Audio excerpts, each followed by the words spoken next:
please. Thank you. You have this? Did you give one to Jill? I did. Yep. She's got me trained well.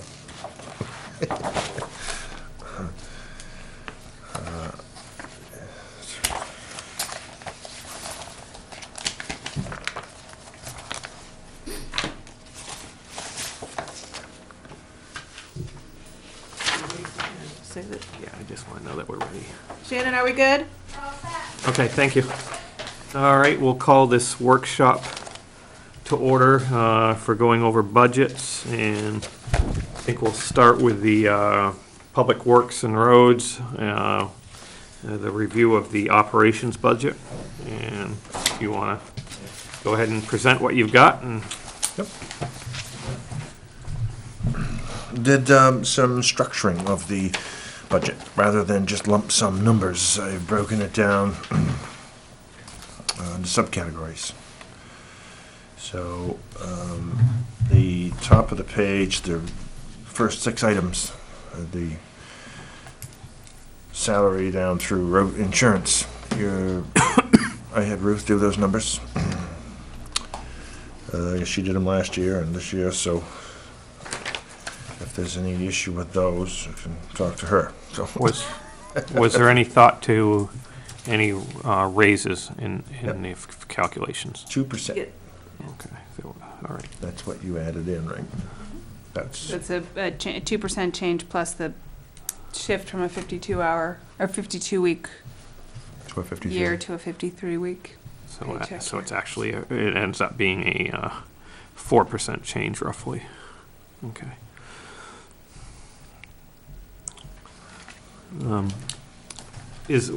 I guess, what's the purpose of breaking it down winter and summer labor? Is that just, Well, there is if you go over in the winter, I know where I've been, is usually the winter is broken out from the summer for the reason, if you go over, the law allows you to go over without having to go meet with the town people to get more money if you're in the middle of plowing. And for winter operations, you can go over by 25%.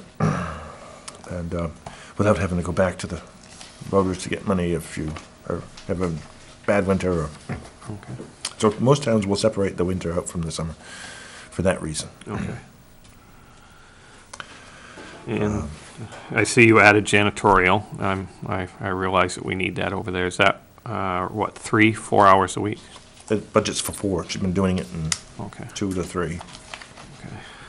But I know Is she getting enough done in those, or do you think it, well, last week was her first week doing the Oh, okay. entire building, and So she it's- seemed to get it done, and I figured she'd probably need 4 hours, but if she can do it in 3, that's great. But okay, so this will be like the first year on it, so, Yeah. yeah, okay. are you looking at that one? I've got them, I know, I have I've them got all them both, all here, so just tell us which one you're referring to, and Okay. All right, I haven't looked at this one yet, so, okay. This is, okay, yep.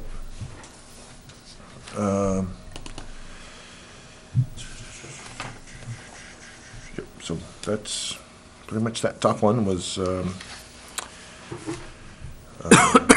of course you've got this other one. this kind of tells where the changes are, where the big changes are, and explains them. And the top, I kind of left that for the, I really would like to have gotten some administrative support help, but I'm looking at the numbers. And I guess I'd like to go over the rest of the budget first and see where we end up. I mean, you can see the bottom line, where we end up. 200. Did you, So we can just go through the rest of it anyway. And, yeah, so you're gonna use that one there first to go through, or do you want to? well, you can refer back to this one if you have any questions. I'm just, because this, what we have here and this one are laid out quite differently, so I just need to know which one you're looking at, so, yeah. Which one you wanna use, Calvin? You wanna use this one? We'll look at this one. Yep, let's go with that. Go ahead. Okay.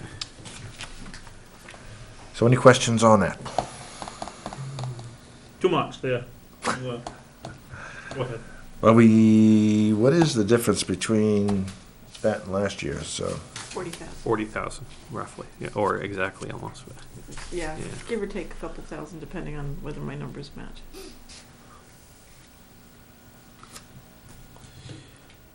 I did, Difference. I gotta figure out how to read yours. This You is, gotta go on the second page. Right, yeah, 2,000. this is just a, Yep, Yeah. there you it go. goes like that, okay, all right, so yeah. It's a book. so.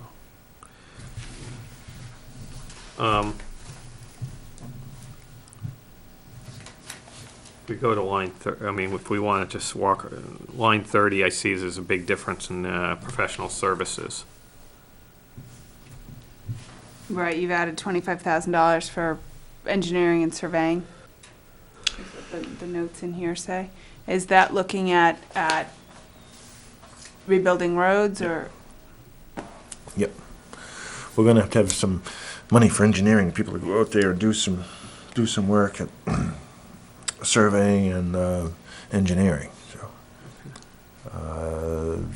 I don't know if you wanna, I'd hate to wait until we wanna do the job and then find out that we need to have the work done. We should be probably getting that done now, or. And if we don't spend it, we'll just turn it back into.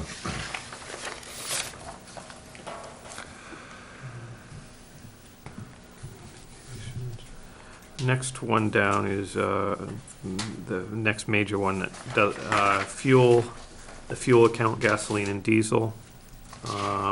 You decreased it from last year by 10,000, but it's still 11,000 more than we spent last year. Yep. And plus, I think prices are still going down quite a bit. I didn't know whether there's room for any more there. Yep. Well, if I was gonna make a cut, that would be one of the places that I would go to and say, well, maybe we could, fuel, gasoline,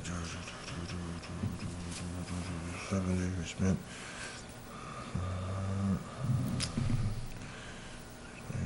So, I mean, I can work on that number and see what I can. 70, we spent 40. My initial thought on that was splitting the difference at about 55. Well, you'd have to add 6,000 to that 48,972 because I took 6,000 of it out to put in with facility maintenance over in the.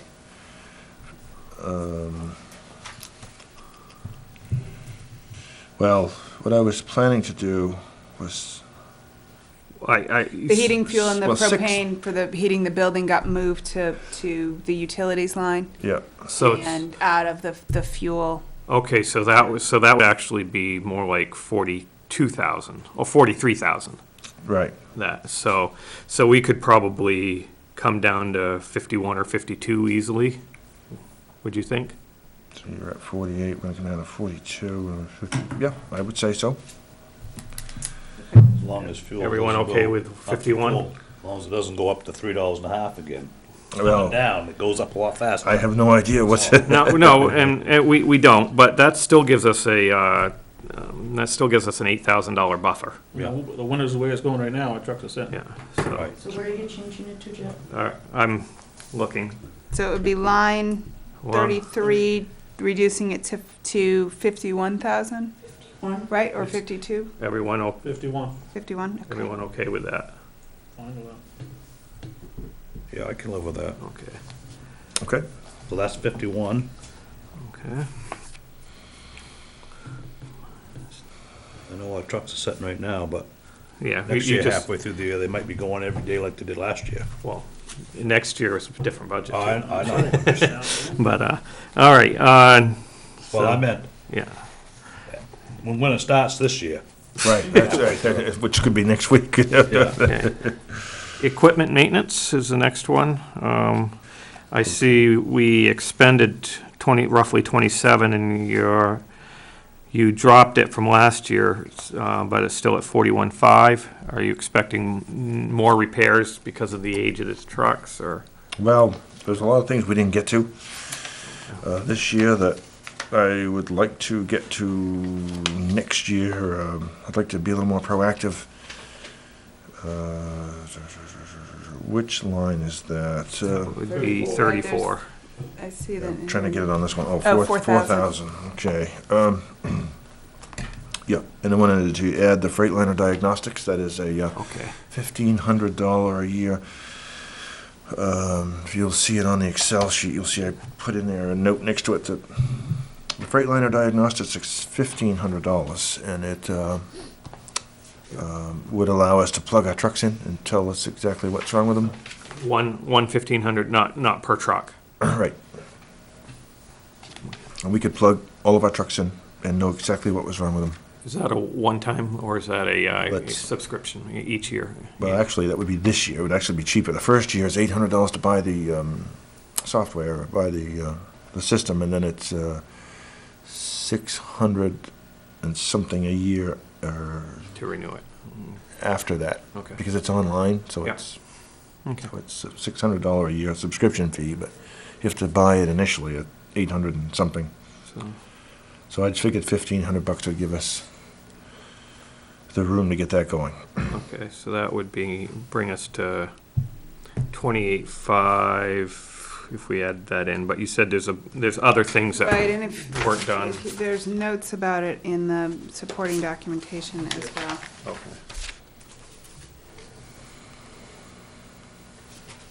Okay. All right. Next line is rental equipment. So essentially, I'm cutting it by a third. I'm cutting the budget for that item by a third. And but I did add the tools back in. And what I could do is have them give me an exact, it's hard to tell with tools. You just don't know. You don't know what's. Okay. So you were at, last year we were at 48,000.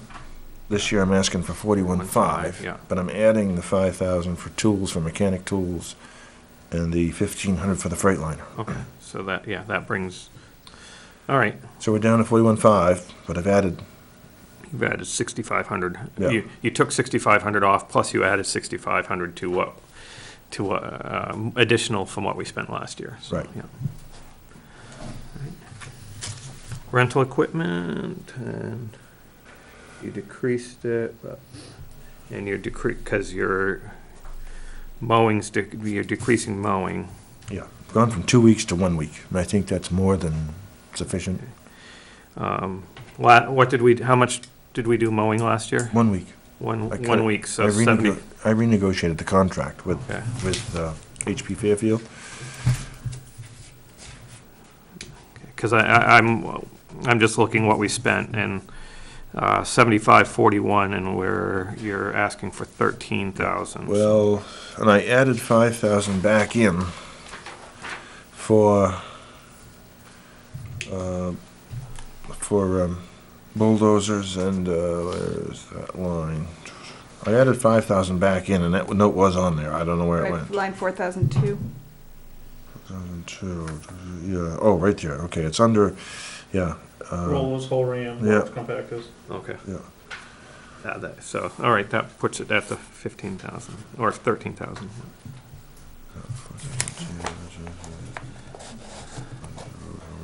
Yeah. Okay, so I added the 5,000 back in. Yeah. So I reduced it by 8 and added 5. So, next line that we have here is the utilities, electric and heat, what line is that on here? So the way that was set up last year was everything was under electricity. Everything from CMP to Fairpoint to Comcast to Verizon to Yep. everything was under electricity, heating oil too. So I just kind of broke it down, Yep. what each item is. I went through what we spent on each item last year. The propane for the generator, I don't know what that's going to be, so I just threw a number in there. I have no idea. Okay. Comcast, I assume that's for internet, and is it, do you know? It's, Comcast is for the television, Okay. and Fairpoint is for the internet. Fairpoint is the internet. I believe, yeah. So, We were thinking of looking in this year, of getting a 3-in-1, I don't know. yeah, 'cause I'm just, that's $125 a month for the TV there. And I don't know that we need it. I mean, I can see having something at least basic so you can get the local weather and news and stuff or something, but, Yeah, only thing I've ever seen anybody watch there is the local news that, and I think you can get that for a basic or something. I mean, I know where I was before we had it, but it was because we needed it for the internet anyway, so.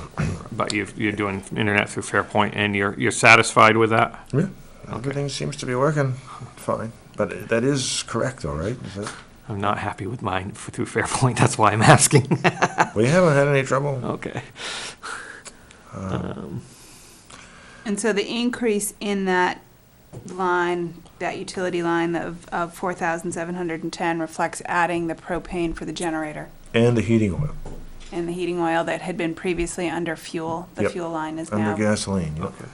So the actual maintenance, anything with heating the building and the generator and everything got put back into that line and out of the regular fuel account. Yep. I don't know why they were ever mixed together. It should be. I've never seen the heating oil under gasoline before, so it's like, this doesn't make sense. It's almost diesel. It would work. Okay. I don't know that we'd touch that because it wouldn't affect it that much, but I would suggest, looking into either cutting back on the Comcast or as you said, a 3-in-1 if that might save anything, but. Yep. So we want to look at striking that. Huh? We'll look at striking that. Yeah, or go to, they have basic packages, I think, that are $20 or $30 a month or something like that. Yeah, I didn't know if we could get the internet through Comcast like you can with Time Warner. I don't know if that's. You can. Okay. All right. And I'm not sure that you'd save any money that way, but I think you'd get better speed. Yeah, well, it would be better than having two separate bills and. Okay, so, Okay, so look at merging these two. utilities, electric and heat, that's what we were just looking at, right? Yeah. So facilities maintenance. So it looks like the big change in that is doors for the salt shed, $3,000. Well, and the bad news there is I just got a price today, and it was 5,000 to 8,000. So, could we get down the road without fixing it this year? I mean, I You suppose tell us, can you? we could probably get by with. I mean, it ought to be done. Does it have to be done this year? I mean, I think we could probably go another year with. We could probably just something I think we should be aware of. It needs to be done. And is that something that falls within, and I would defer to you guys that know more about this kind of stuff, would that be a capital improvement type of, would that be funds that would come out of the capital account, or would that be an operational, Is that day-to-day one door? maintenance? That's the whole back door that rolls open that we can get the loader in on the upper level Oh, okay, to dump it in. to dump the sand in. That's a rolling door, Yep, back and forth. yep. And it's just a mess. It's a mess. Huh. So we got a price today to fix it. $5,000 to $8,000. He said to fix it. If we delay it a year, is it going to increase the amount of work that's going to need to be done? No, not that I could see. Is it the door itself or the tracks? It's the whole thing. The wood behind the track that everything's attached to is rotten. So it's got to have some. It's not, that doesn't have a metal outside on the back? Guess I've never looked at it. It does, but there's a piece of wood there somehow that they nailed it to, and that's all rotten, probably from improper flashing. I wasn't there with the guy today, so I didn't know he was coming. He just happened to show up over there while Ron was over there. So, I mean, I would say if that waited till next year, it wouldn't kill us. I'll spin down and peek at it just so I can get a bird's eye. If I can see anything that'll help out. pass it on. Oh, So I'll if you- put a star by that one just to Yeah. note that, we might want to come back to it. And is that door used every time there's a storm loading and unloading, or is it just used at the beginning of the season stocking up? Pretty much once a year when we put the sand in. And it's closed, and I don't think we're gonna have to open it We again. don't have to open it again till next fall. We've been in there trying to get that sand away from the trusses that the Maine Municipal wanted us to do, so we were in there doing that, but, I just asked everybody to think of anything they could find that needed to be done, and Yep. so I didn't miss it on the budget, and we could discuss it, and just so you know that it's out there. Okay. Dumpster service, we're dumping it? We don't need it? You added it in the facility maintenance. Oh, that was, okay, thank you. I thought I had that note on there, I guess it's over Put it here. here on this. Yeah, I thought I had it on there as well, but anyway, okay. So, Okay. moved that item. All right, signs. Do you have anything written on that? So we will actually be deleting that, He's getting 20 replacements. dumpster service, so I'm looking at that over here. Oh, wait, let me look over here. Dumpster service, yeah, move to facility maintenance, yep.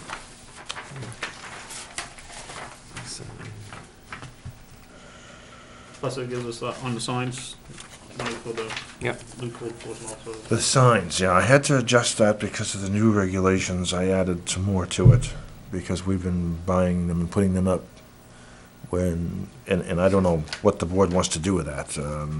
I know where I've been before, the town has put in their ordinance that the applicant had to pay for the sign, and then we put it up, but they had to pay for that up front. Private road. Yeah, they had to pay for that up front when they went for their private road maintenance, private road approval with the planning board, or when they went to get a building permit, that money would be put into an escrow account.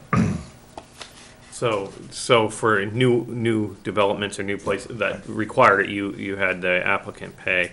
What about replacements? Well, that's the problem. Once you get it up there, it's like, who are you gonna charge? I'll give an example. Right now, we have one up on Auburn Pownell Road. I don't know the name of that one off to the right there, but the people that built it moved. Sear Way, I think, CYR. And the new people that just moved in want a sign, because they don't know how to give people directions to their house. So if it's a 911 safety issue, it's like, well, how do I tell them, well, you gotta go pay for it and put your own sign up? So how does the town wanna deal with that? Do we wanna go put up the sign? And, I mean, if we're gonna have a public safety, do we wanna just do one a year? And do we wanna have a limit of, or you wanna just go and see how it goes and we'll just assume it's gonna go well? Probably something we need to look at another. Yep. And as of right now, Yeah. it does not provide in our ordinance for people to pay for it at the time of the development, I don't think, Right. so we'd have to I change think the that makes sense, that one.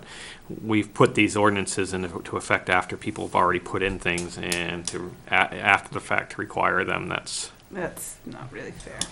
I mean, if it's a safety issue, then we're gonna have to well, and it Yeah. is. I deal mean, with it on a regular basis so we have to just make sure that the town, number one, that the sign is in the public right of way, so that we have license and we have legal means to get to it and replace it. Okay. All right, so, minor equipment. Don't see too much in that, looks, If Right, hand tools and that kind of. that's hand tools, lasers, construction tools. administrative, I don't have any questions on that one, really. I'm trying to follow you on this one here. Yeah. Unfortunately, I don't have your budget line, or your line item on this one, but next one up is uniforms. And if you look at, I'd like you to look at this one, here on that one. Yep. Let's see, which page? Page 2. Page 2 at the bottom.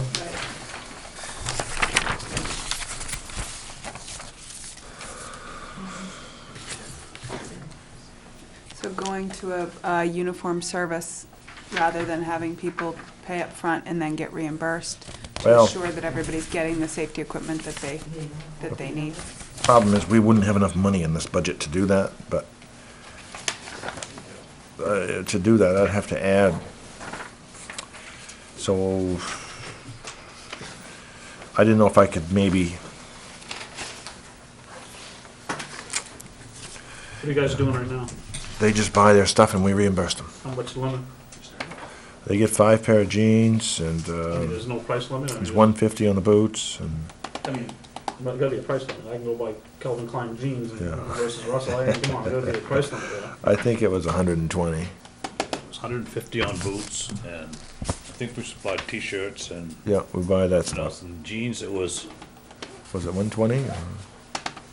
it sounds familiar. $20 a pair, basically. Seemed like, Something like that, up to, I mean, they can buy as many as they want, but that's the most we're gonna reimburse them, and I don't care if they buy Calvin Klein, we're still only gonna reimburse them for Wranglers, Price, yeah. so. and we buy the t-shirts and the Brian, we do sweatshirts. five- Actually, the boots are the same thing, we give up to 150. We 150. do 500 a year where I am, I think that this is per person. 3,500 is Yeah, what we, sounds like about I 500, think it's 5. Well, how roughly. many? There's 4. They don't buy us no t-shirts, but that's our t-shirts and everything. We go through winter people and we have them I, printed I, out. yeah, I was just baffled that the money didn't get spent. I mean, the people didn't go out and buy their stuff, so I felt bad, but it seemed like every day I was like, did you get your stuff? I mean, we're coming up to the end of the season, and it didn't happen, so I have a feeling that I think it might be like I've described here, that, I mean, they don't look like a bunch of bumps out there working, do they? no. Well, they don't want the new clothes. I'm not gonna force them to buy them if they don't wanna wear them, as long as they don't look like total bums. So I think maybe next year we'll look at, they'll give you some prices on a uniform, but for uniforms, you're looking at $5,000-6,000. So, yeah. All right, so we actually need to keep that budget line the same because we allow a certain amount per employee, so, yeah. Training, professional development, and I saw you had a note on that you didn't get all the trainings, or if you all go, it's like $260, and Yeah. though I see that you apparently only did like one training last year or Yeah, something. yeah, yeah. In which there's a lot more of them I'd like to get to.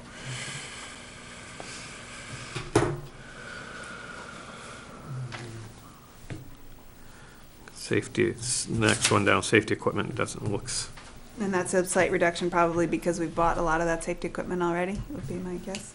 Well,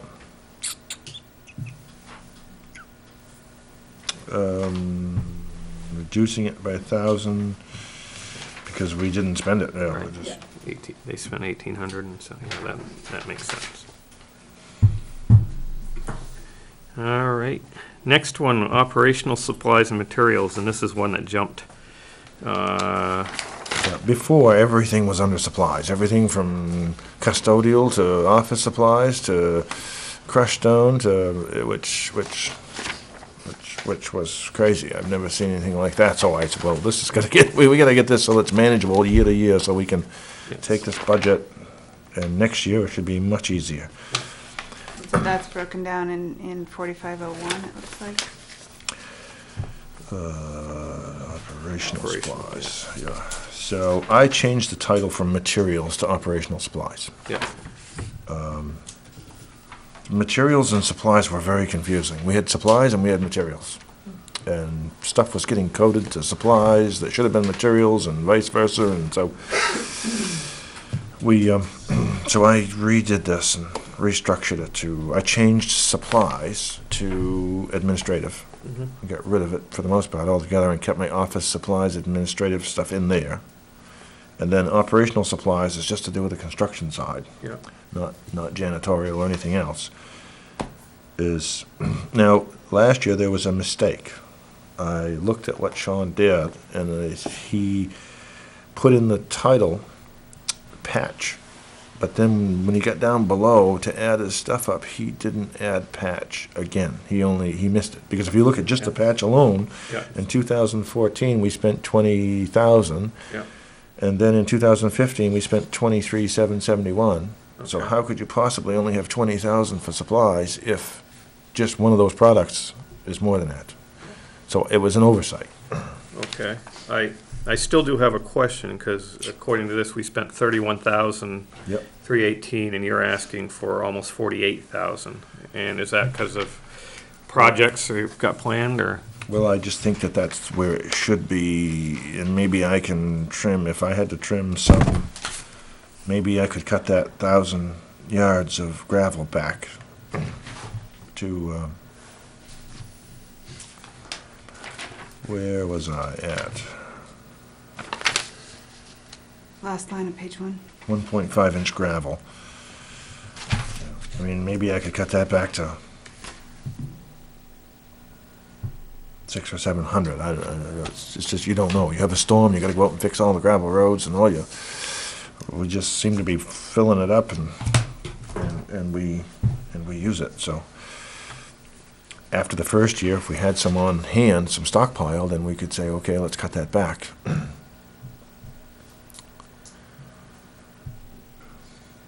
I mean, this is the way I think, if I was setting up the operation, this is the way I would set it up. And once you had that 1,000 yards there, then you could look at that over the next couple of years. If next year we only use half of that, then we could adjust it. But if I was a place that I had to cut, that would be a place I could probably make some. So you could cut it back to, you're guessing 600? I could probably live. Chance. I could probably live with that. So that brings it to 78 instead of 13, So if minus, we do that. Yeah, I mean, Pownell has 20,000 just for that one line alone for gravel. So they've got a lot more dirt gravel roads, Yeah. yeah. So yeah, 1,300, I've got 13. so that, yeah. Maybe we could cut that to 10. Well, that's what, if, I was wondering if we, if we cut it back to 800 yards, kind of in between there, that would be minus 2,600 off the line. 10-4. Yeah, So if you 800 yards. so that would be minus 2,600 off this line, so that would be 45,325.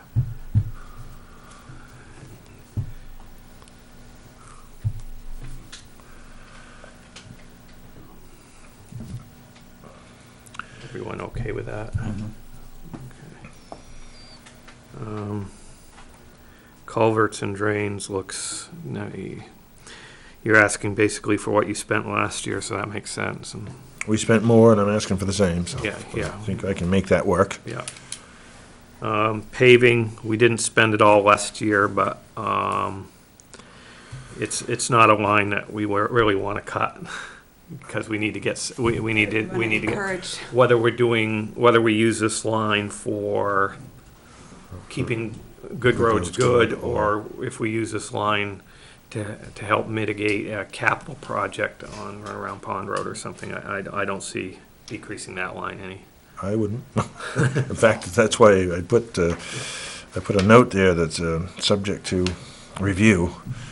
And I thought that line might actually go up, but I don't know how we need to have a discussion about how we want to attack the roads, and that's, And the erosion control is like the riprap and stuff, and that got rolled into the operational supplies line?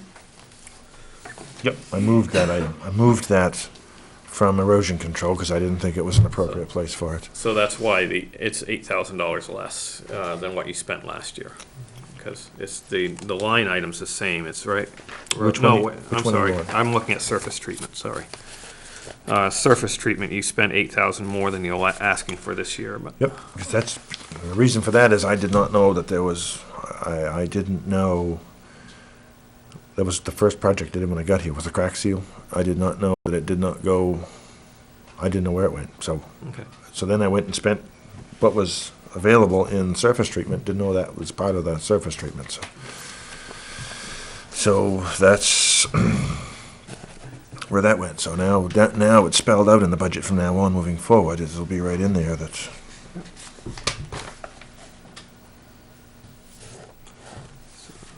I don't assume we want to cut that either. No, I mean, because that's part of the plan to keep the roads, what we do have. Good, okay, so erosion control, you explained that. Tree cutting, There's another one that if I had to make cuts, that's that's what I mean, we didn't come even close to spending that. Yeah. we have a lot of trees in town that ought to be cut, but I just haven't got to that. I haven't got to it yet to get out and mark them and get them tagged and. If we took that down to 4 for this year, that gives you an opportunity to do some. Yep. Almost 3 times as much as you did last year, so. So 4. Anybody have a different number they want to suggest? Okay. Now I gotta find it. It's 2,000. There it is, 4006. All right. Now we're on to the fun part, winter roads.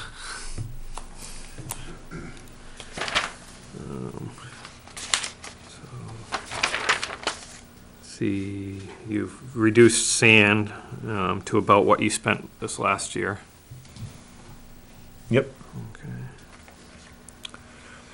Salt, you've increased, but it's still $11,000 less than you spent last year. I split it right in the middle. Right, and I saw your note about really trying to change, Yep. Methods. because they were just putting down straight salt versus Treated salt. treated salt, which is more effective. Yeah, well, I mean, we've been doing a lot of training on salt application and usage, and when I first got here, everybody was doing their own thing, so we've nipped that in the bud and got us all on the same page, and so I'm hoping next year I can come back here and say, we don't need nearly this much again, because here's what we can do it for. But, a lot of that has to do with temperatures, and the warmer it is, the less you're gonna use anyway, so.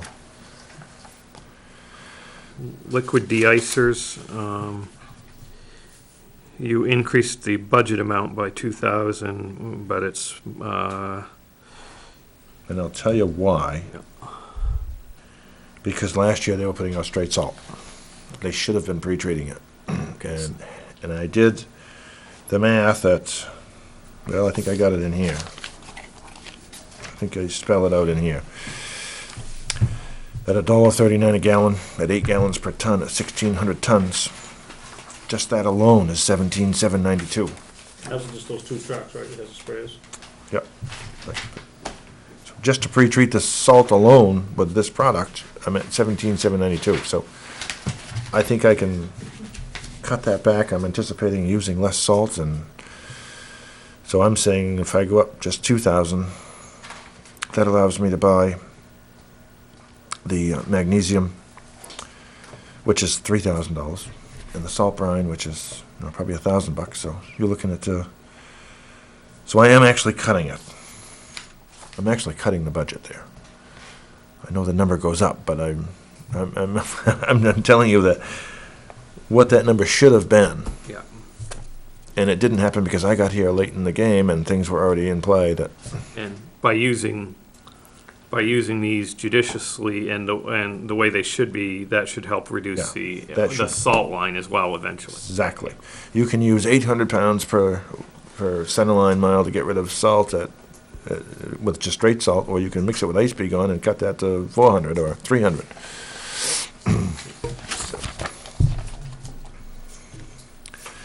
Plow blades looks basically, We change them pretty much every 2 or 3 storms. Every storm we're changing blades on one truck or another. winter equipment maintenance, we budgeted 12 last year. You're asking 12 again, we spent 10. And I wouldn't. We've had a pretty mild Yeah. go of it so far. I wouldn't dare to move that one. Okay. Now, the truck's gonna be a year older. They're all gonna be a year old, and there's already quite a difference in hoses and air cans, and we're having a lot more breakdowns this year than we did last year. The trucks are another year older, and they had a lot more use, so it's starting to reflect the, Weather technology and the weather technology is the road watch systems on our trucks that tell us the road temperature and the air temperature. is this, did you split weather meteorology out of that? Because I see they add up to almost the same, so, okay. I took weather meteorology, added that column, It's kind of funny because it's saying weather. but they're really different. I suppose I could have taken, and I think next year I probably would, but I was thinking I could have taken the weather technology and just put it in winter maintenance, put it in with the winter. And that's just so that we have funds on hand if one of those systems on a truck goes out Yep. to replace, that would replace one of those systems. Yep. I'm just coming over here now, mine just acted up. It's reading 97 below zero, so it's, I saw that when I was standing next to you. yeah, And that I wasn't was- doing that yesterday. I'm like, wow, it's awfully cold. I thought that would, It wasn't doing that yesterday. you better be out there standing there. No. All right, the rest of this is actually the contract, which is no longer there, and the building bond and the equipment bond, so those don't change. While we're here, the other portion to this is your operational budget, but we have a capital budget, and we were talking a little beforehand about about some things, but also besides road capital, equipment capital.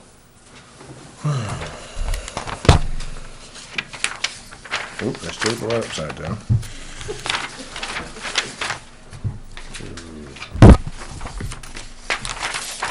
Pretty, I guess I got the pile upside down. How are we doing there? Is that good? I'll give you an upside down.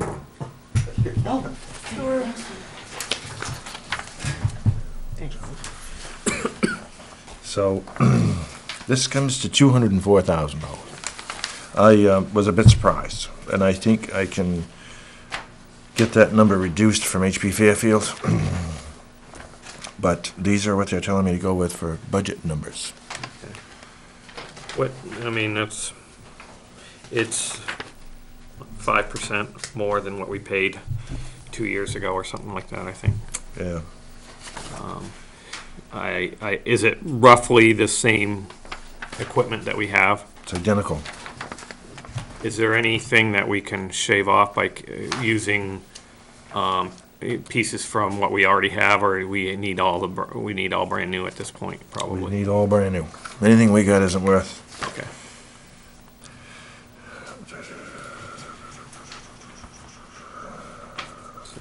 So that's, and this is a suggestion or a request that we put out there that we purchase Yep. one this year.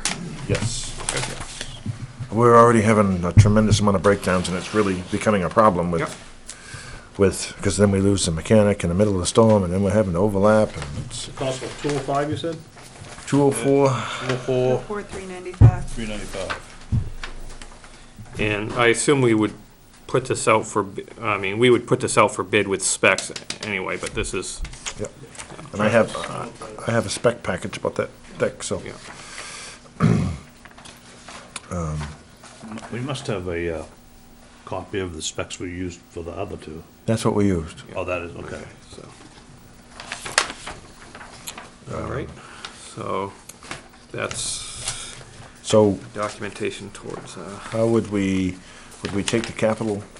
so Would that come from capital? that would be, we would have a separate warrant article for that, and I would, we can take part of it from the capital funds that we've set aside.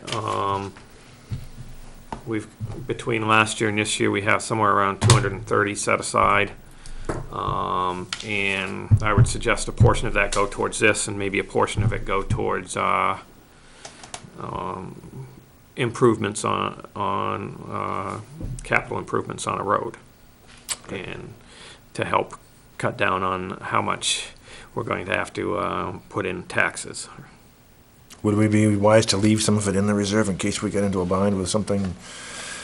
We had a road blowout or something, or had an emergency repair we had to do. We just did Pownell, we had to replace the road at $60-something thousand. I suppose it depends on how we word the questions, because if we word the question, we could say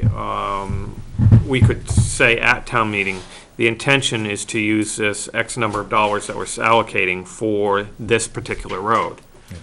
But if we don't put the road name in the article, that gives us a little more leeway as what we use it for. The problem is there are a lot of people that want the specific road name in there so they know exactly where it's going. So it's. I would just say that in Pownell, we just had a road that blew out, and the beavers blocked the culvert, and we tried to fix it, and we lost half the road, and we lost the road in the process, and so we had to come up with $67,000. So fortunately, we had some money in different places that we were able to get to, the FEMA money and So So the question I have that I'm not understanding from what you're saying is, are you talking about essentially paying cash for the truck, taking some out of capital and appropriating, raising the rest, or are you talking about using the money in the capital account directed toward, are you talking about bonding the truck and road repairs and using the money in the capital account for bond payments? personally, on the truck, I would use part of the capital, what we set aside for capital, and I would raise the rest, because at this point, we're going to need to get on a cycle. So every year, if we put roughly $100,000 aside, so this year we already have $100,000 roughly aside for it. We put $100,000 in taxes towards it. We buy a truck. Next year we put $100,000 aside, and the year after that we use that $100,000 plus the other $100,000. So that it basically levels out over the years. I don't think we want another bond. Right, well, I'm not sure though that On we that. can, the first year, it was a brand new department and we didn't really know what the costs were gonna be, and so the budget ran, so we returned $100,000 at the end of the Yeah. year. In year two, Calvin came on board midstream and was finding his feet and sorting out what the budget numbers meant, and so probably didn't do as many projects as he might otherwise have. So we returned a little over $100,000 from the budget. I don't anticipate as we move forward that our budgeting process is going to continue to be over by $100,000 No. every year. I No, think no, that that's number's not- gonna get smaller and That's actually smaller. not my suggestion. We have that money set aside now because that happened. Right, My suggestion is starting this year, we add $100,000 to the tax levy, basically, every cover the every cost year. of- So this year, so we have $100,000 from last year, we take $100,000 this year. Next year, we don't buy a truck, but we set $100,000 aside as part of the budget process. And so that we get on So that we're not having a payment on right. a new one, right? Yeah, I would agree with that. Yeah, But- and that'll be you can do that for 6 years or whatever, then your trucks are gonna be leveled out, you want to replace with new trucks. Right. Right, you're gonna You- get you- rid of you- the old ones and You hope, but we have 7, and if they have a 10-year life cycle, I don't know how long you can actually get out of them, but. looking 10 to 12. Once they hit 10 years old, they start getting blowing hoses, and they become very undependable in the storm. And that's not where you want to find out you got problems. So, we would need,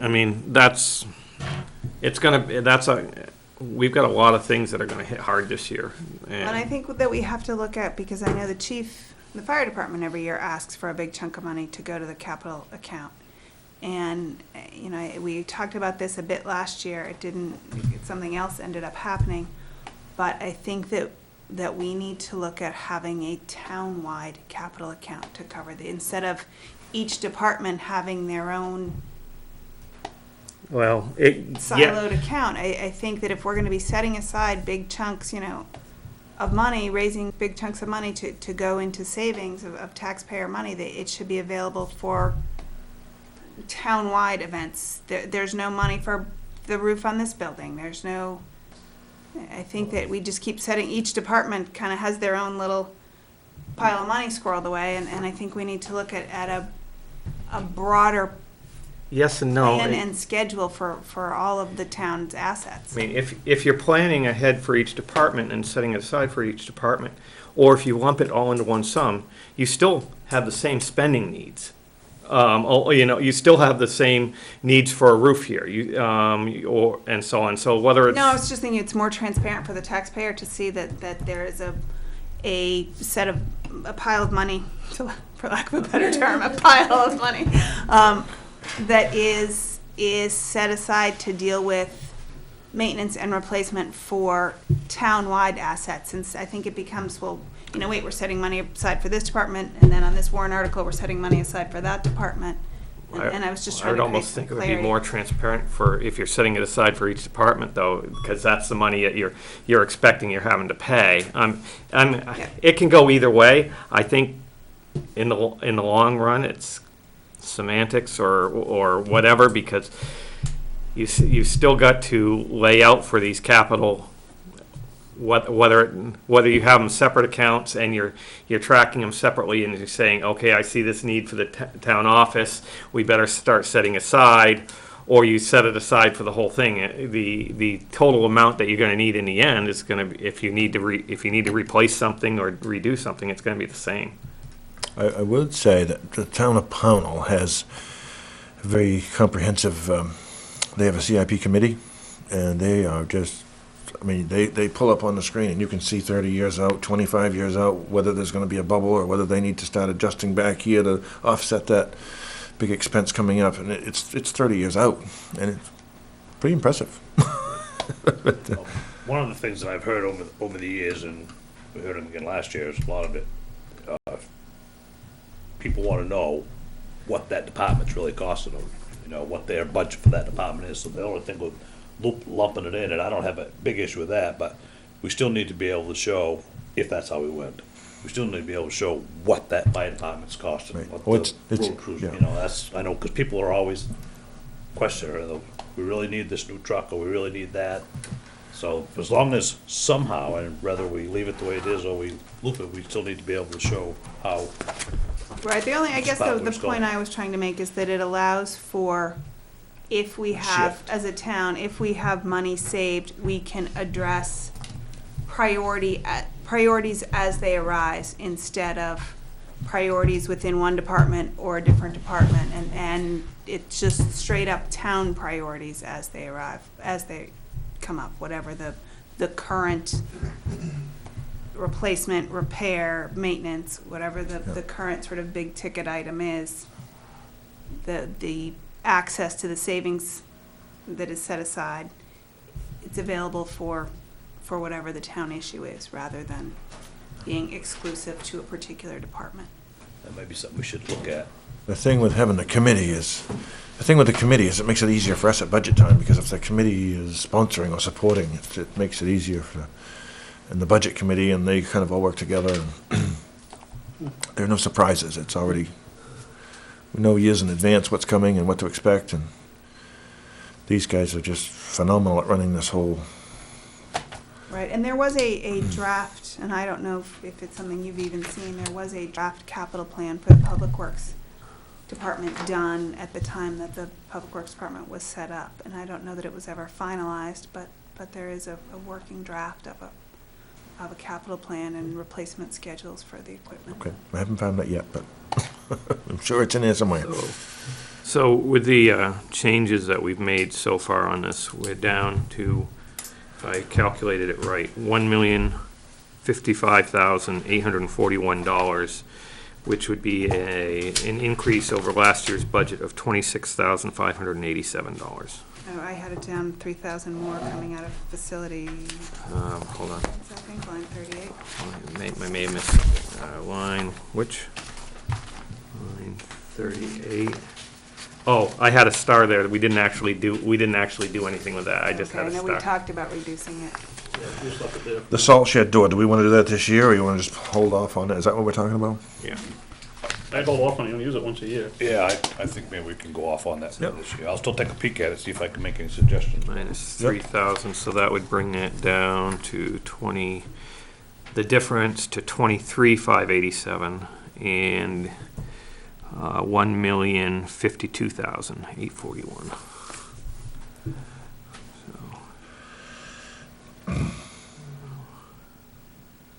16, so that's probably would come out to 2.3% increase, I think. I'd have to calculate. So what did we decide up on utilities with the Fairpoint Comcast? Did we, I think, at this point, we're gonna leave it Leave as it. it is Okay. and let you see what you can do. okay, So then the next question becomes, I know that we've talked about breaking runaround into two parts, and doing part one would fit into the existing budget, but doing the whole thing would be somewhere in the Right. neighborhood of $1 million if we farm it all out, or about $500,000 if we do it in-house. So those, Do we have enough time to do, if we were to do it in-house, is there enough time in the year for our workers to do both sections? that's what I'm still working on. If it be,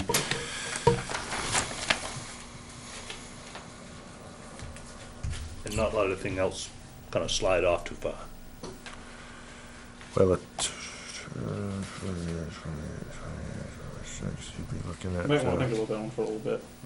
so we should be looking at 20, take us about a month to do that piece if we did it.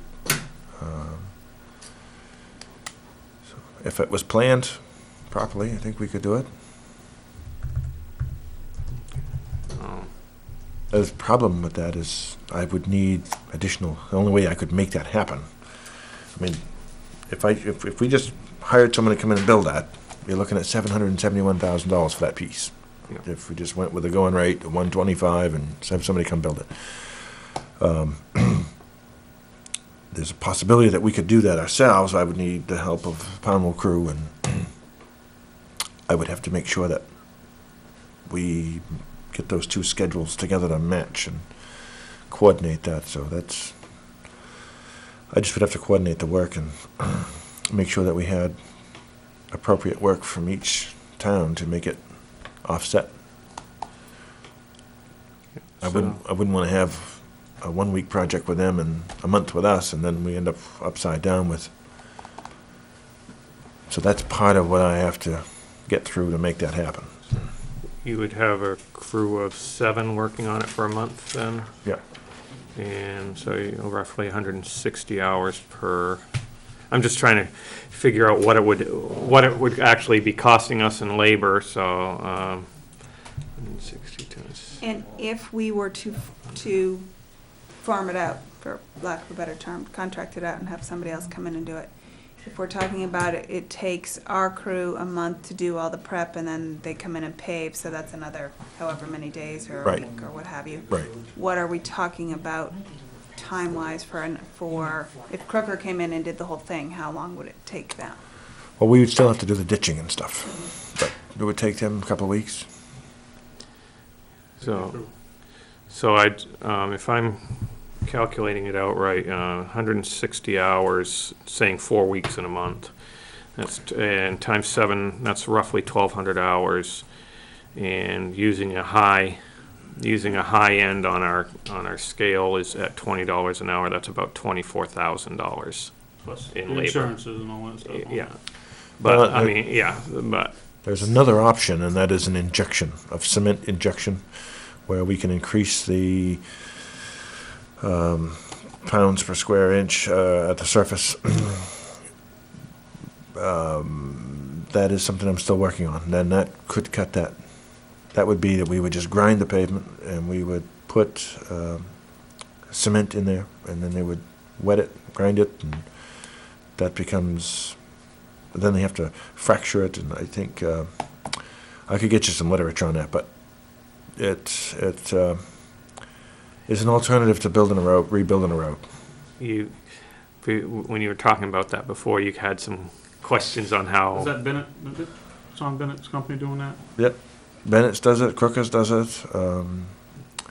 Do we have a track record on it? Well, that's what I'm working on. They kind of have to do some test borings to find out if the soil is sufficient, and I'd want to see some other projects that were done, or have an engineer tell me, this will support this. So, I don't know how recent the test borings have, but that engineering report, we did test borings on there. and I found that, and I'm going over that, and that is one of the options that says in there is a foam asphalt. So you can do a liquid injection of asphalt, or you can do a cement injection. The truck comes from Canada or somewhere, and he just lays the cement in there. So I haven't done it, I don't know, but I know Freeport just did it on 125. So this would be an alternative to To rebuilding. rebuilding a new road bed Right. and taking it all the way down in. And Sean and I looked at what we did on the Fickett Road. We had about $10 a foot, and that would I think with the injection we could have been about $5.50 a foot. But one method I know works. It's kind of it's almost like you gotta wait and see, and it's a little more to it than that. They would look at our test borings, and their engineers tell us whether that would work or not. But, to me, it's just I'd have to do a little more research. It's cheaper than rebuilding a road, and it's quicker. What's the projected longevity at this point without having the history? That is a loaded question, because someone can say, "Well, I did this road. I went and looked at one in North Yarmouth the other day." And you can say, "Well, we did this road, and it's 5 years, and it still looks good." But what did the road look like before? Maybe the road was a good road before, and of course it's going to look good. But if we're starting with something that ought to be rebuilt, so you have to compare apples for apples, and without seeing a road that looked just like this one. And comparing those two, I can't compare a road that was in pretty good shape. Like 125 obviously was in nowhere near the shape that this section of Runaround Pond is, so how would I compare those two? Anybody can say, come look at a road. It's been 5 years, but it might have been a pretty good road before. So is this a relatively new technology that there's just not a lot of strong track record on, or a lot of history on It's it? finding a candidate that had a similar starting point. Me finding a road that, okay, these two I feel roads. sorry for whatever town that is. And that's the hard part, is any road I've seen in this kind of shape, it's been rebuilt. So I would need someone to show me a picture and say, okay, this is kind of what I'm looking for, is show me a road that was like this one. I don't have any local knowledge, and I haven't found anybody that can give me any. They said, oh yeah, there was a road just like that over there, and it looked just like that one, and it's been 5 years. So, one of them I just looked at with Sean is Mill Road in North Yarmouth. I highly doubt that road ever was anywhere near the shape 5 years ago that Runaround Pond is in. In fact, I don't know if there is a road in the state that's I don't know of any roads that look like Runaround There's Pond. gotta be some way up north.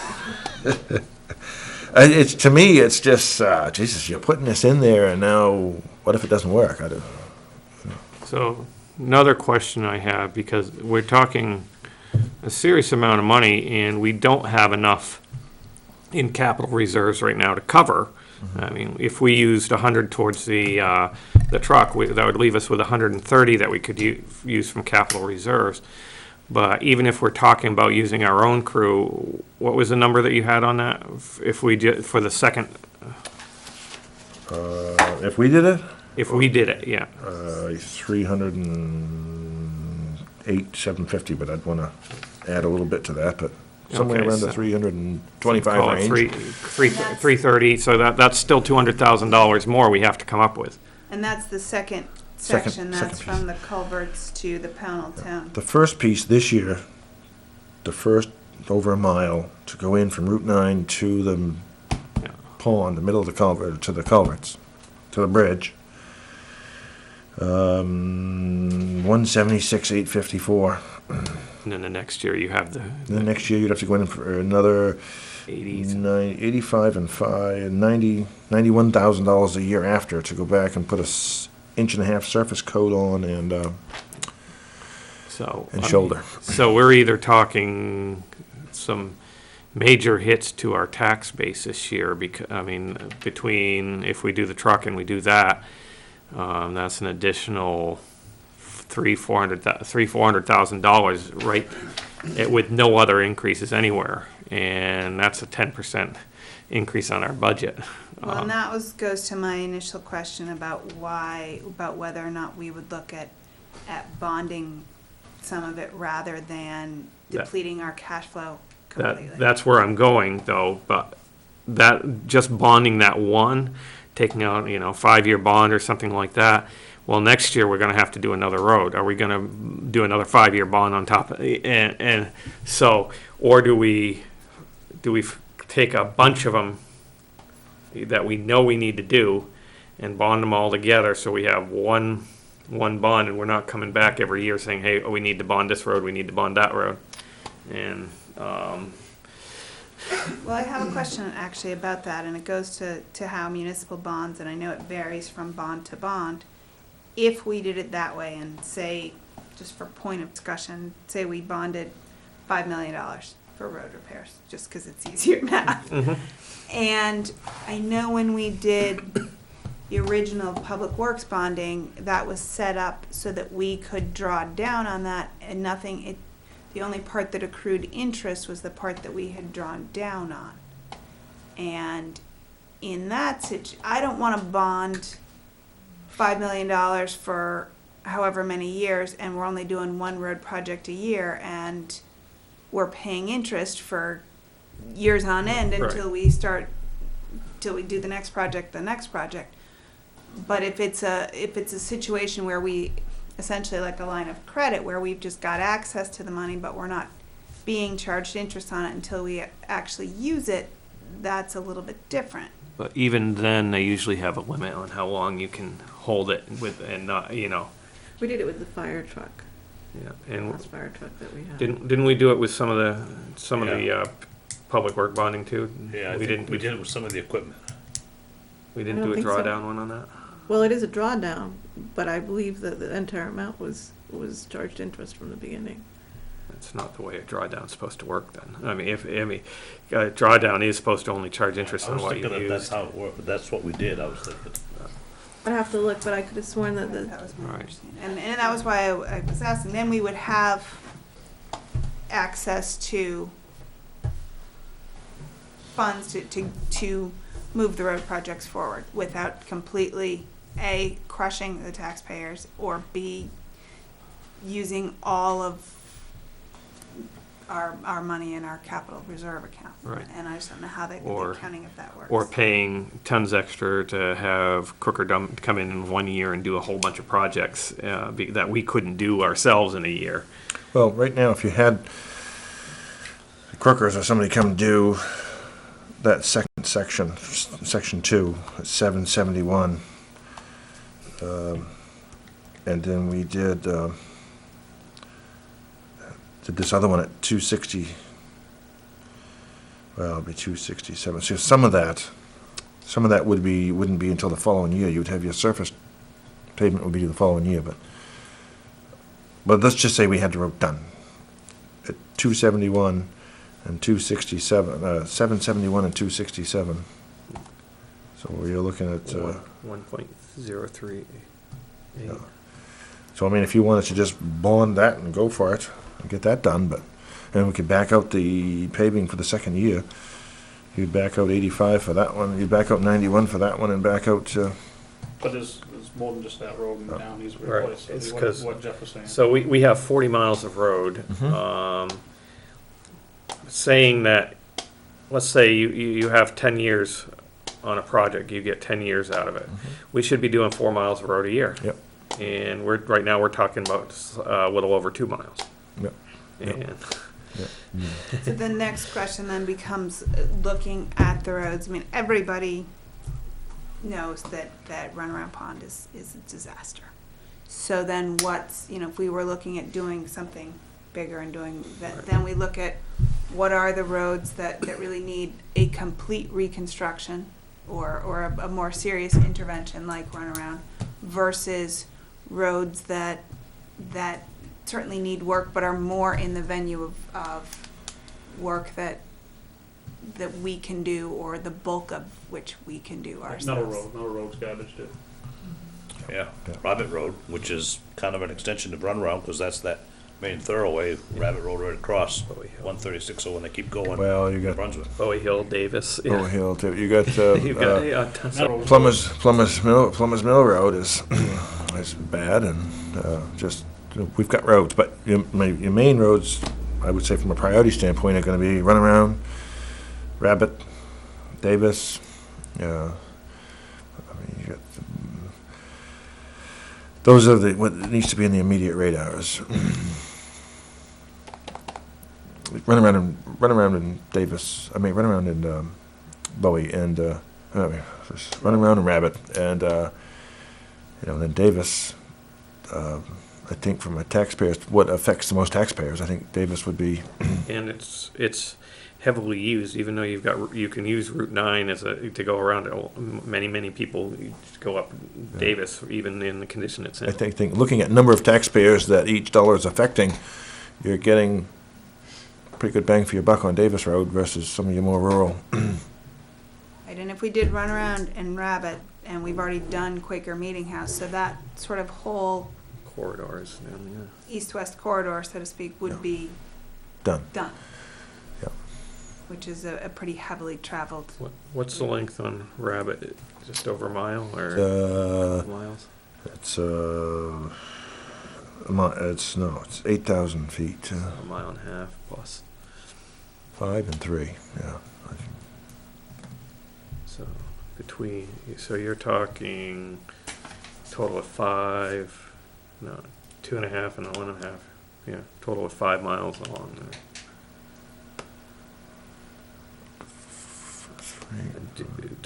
Does Rabbit need the same amount of reconstruction as, I didn't think it was quite as bad, but Not quite as bad, but I'm still. year. Still, and I've looked at a lot of the roads, and for the most part, I think they've got some gravel under them. It's just that it took them 40 years to get here. I think for the most part they could be ground and reshaped, and I think you'd get another 15 or 20 years out of them. But they would just let go too long. If it took 40, if it took 40 years for it to get in the shape it's in, then I mean, it's not like Old Brunswick Road where you have clay coming up through the pavement. I mean, some of them I don't think are other than that piece on.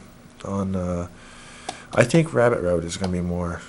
I think we can do more in the lines of the grinding and shaping and. More in the lines of this section 1.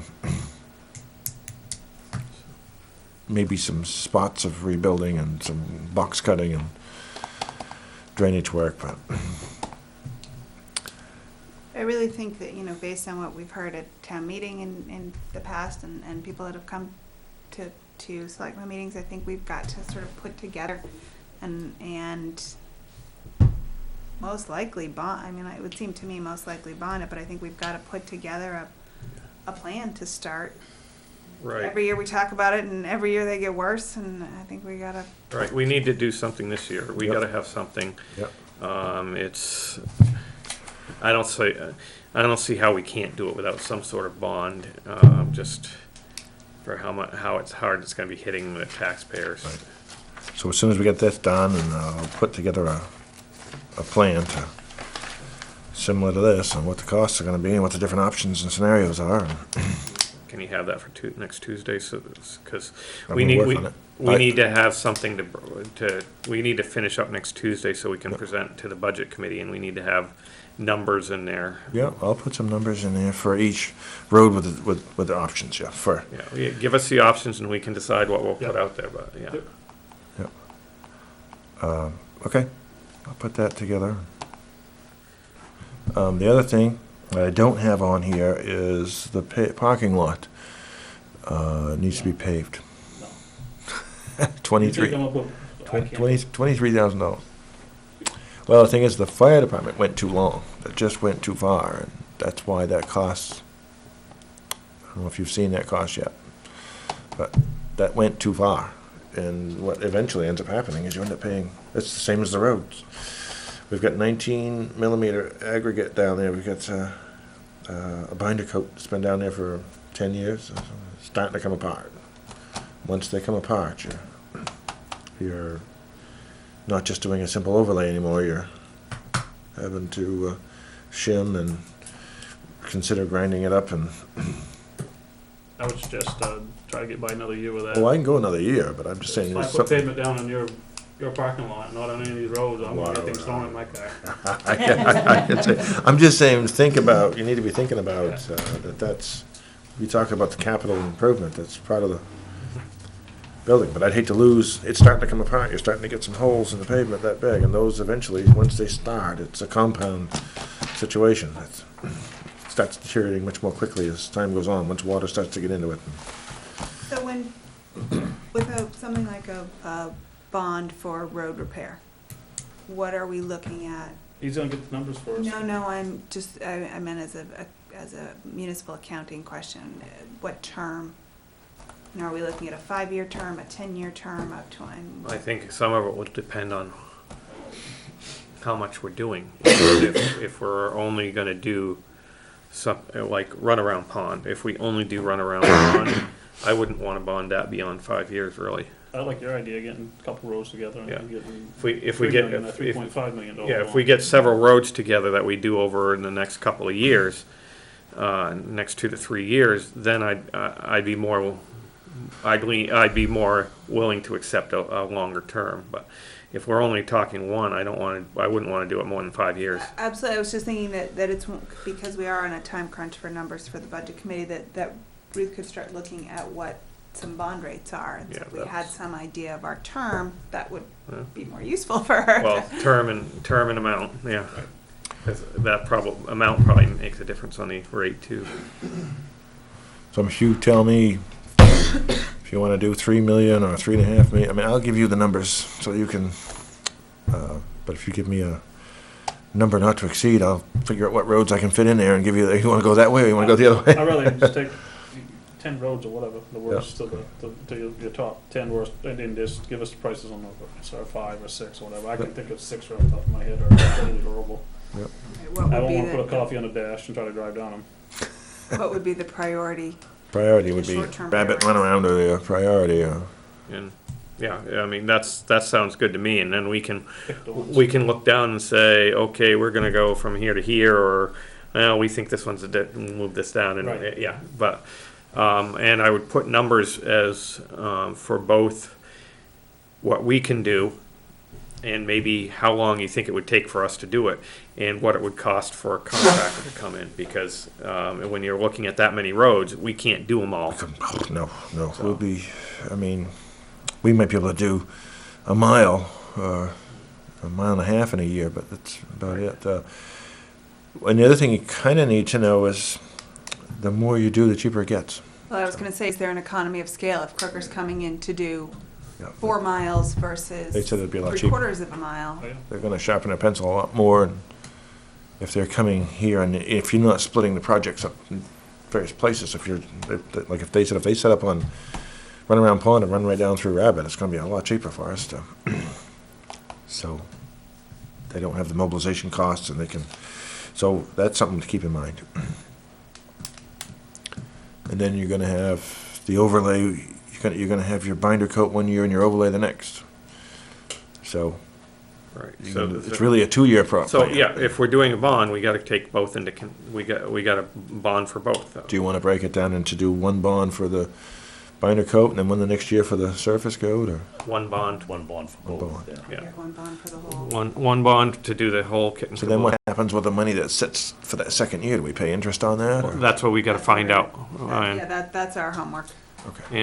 And even if it does, if you do if you do all your projects in 2 years, the amount that you pay in interest on that first year on the stuff you haven't used isn't gonna be all that much, but it's a lot less of a headache to the town than come with one bond and then you come with another bond, and it's, Then the And- accountant really gets messed up. Well, and you also don't want to get to a point where you've done the first part, and then the bond for the second part gets turned down at town meeting. And then you're in a pickle because you've got, And so, Yeah. I have another question on the roads, the operational budget, the 225,000 for paving. Do we have a road or roads in towns that are good enough that we could use that money on and keep them longer? Are there still roads out there that we could use that on, or? that's part of what I'm working on. I'm Okay. trying to figure that out exactly. Because the more that we can keep from going bad, the better off we are in the long run. Which roads do we want to do an overlay on to preserve them? That's what right now I'm working on, let's get to the damaged goods that people can't drive on and. Yeah. But yeah, so I will look at that. So if that's what we want to do is keep that money in there for keeping our roads good and bond the reconstruction. Yeah, if you have something, a good candidate for that, I would like to see that, because the rest of it is capital, and it should be kind of identified as such, and not, We've got a bunch of subdivision roads that were put in 15 years ago that are starting to get to the point of, if we don't put something on them, Now, those roads that we're gonna spend that money on, should they be ditched first before we go ahead and spend that money on it? I mean, well, we'll do that Before? simultaneous, well, it'll be a mixture of both.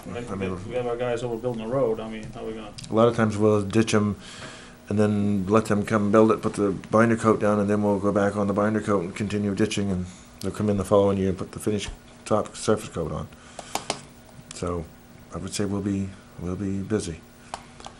okay. Anything else on the roads budget right now? Okay, thank you very much, Calvin. So when do we meet again? Tuesday. Tuesday night, unless we have to do a Monday night one, but I think I think we have Monday. We already got a Monday night for the Fire chief. department. Monday's fire department, okay, thank you. At 6, Okay, unless something's changed. all right, So I'll make some changes here that we've discussed and bring this back, and yeah, and then when do we meet with the budget committee? we haven't set that up yet, but I'm hoping that we can meet starting the next week, which would be school vacation week. Probably not Monday, because that's a holiday, and If you gotta do it Monday, I'm, okay. can't do it Monday. okay. Monday's a holiday, this coming Monday's a Okay. holiday. No, the 15th.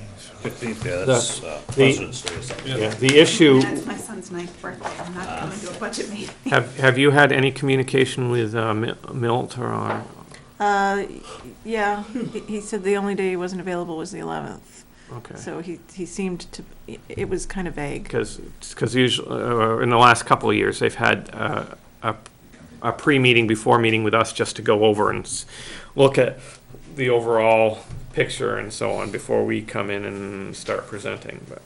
I'm not necessarily sure that that's necessary. I think like if I get their books together and give them the books, and then if they have any questions, they can ask me, so that they can look at the books and go through them before then they sit down with you guys. Okay. Corey, does that sound right? If, like I give you guys the books first, like Yeah. last year with the meeting, it kind of seemed a little like Right, it was we just over. ran right Yeah. into it last year. Yeah, this so was- just give you guys the books to look at, and then, Absolutely. yeah, I thought so too. Yeah. If there's any way we can do it before school vacation week, that would be really helpful. Well, we're not gonna finalize it until a week from So today, which is Tuesday night, so that kind of, Is there any way to set it up for Thursday night? it becomes difficult, because that would be the second week in a row that I have every night booked up. But, and it also makes it difficult on her to get your books ready in time. That's true. Well, they have all these in there, they just need paper. It's late, it's running, I know it's running late, and Well, I have to get it all together and sent to the printers probably by the 3rd of March. So conceivably, if we wanted to wait until the week after February vacation, if we could, yeah, I know it's pushing it, but I Yeah. mean, if we could do it all that week, or maybe go to Monday of the following week. Because we have a regular meeting that week, too. And we'll have to finalize the warrant too, so there's gonna have to be a date that we finalize the warrant. So, well, as actually, the calling of the dates of the meeting is actually up to the budget committee, I believe. Right, yes. The chair from last year basically, I think, sets the meeting date, right? That was my understanding. Yeah, because we don't set the meeting date for them. All right. All right, thank you, Thanks, Calvin. Calvin. Thank you. So, back to administration? Yep.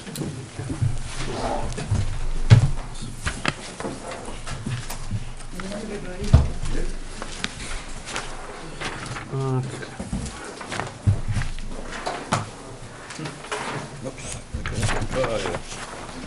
Who dares to put in a raise for the selectmen this year?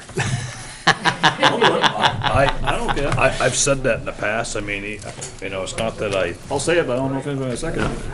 I mean, I would, just because, honestly, and I'll I tell you don't. why. Yeah. because this is the money that we was getting 15 years ago when I was here.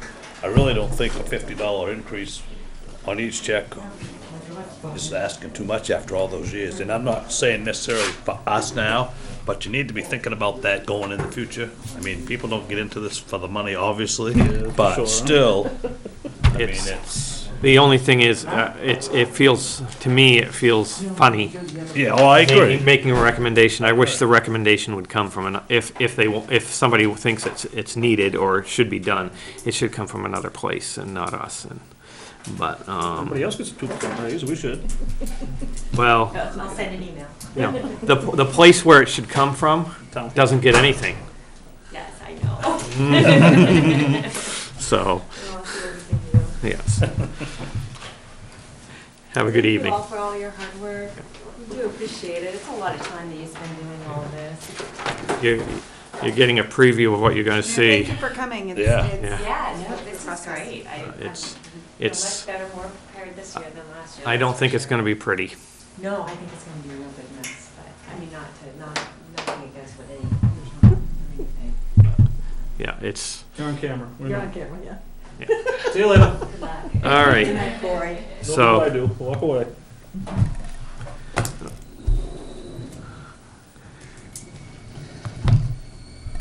So,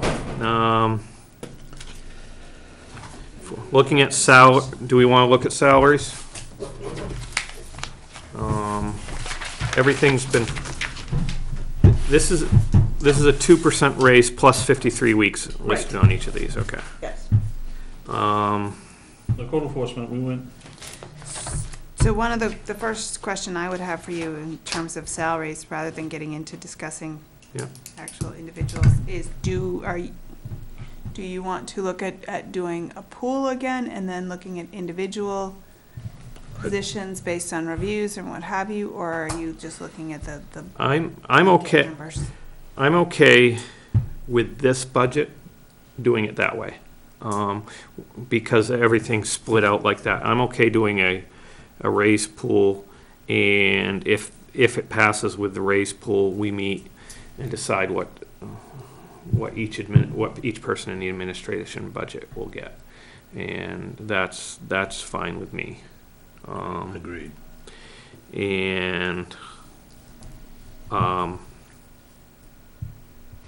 the only issue is if we give a raise to the code enforcement, if we're planning on giving a raise, we need to plan on putting in more than 2%, because we need to plan on, because his hours will be going up considerably, so we need to put more into that pool to cover that.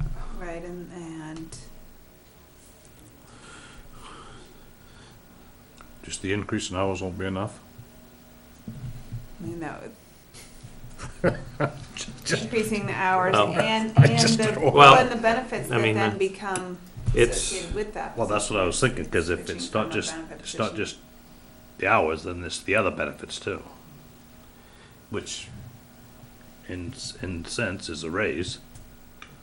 Puts him on the full time.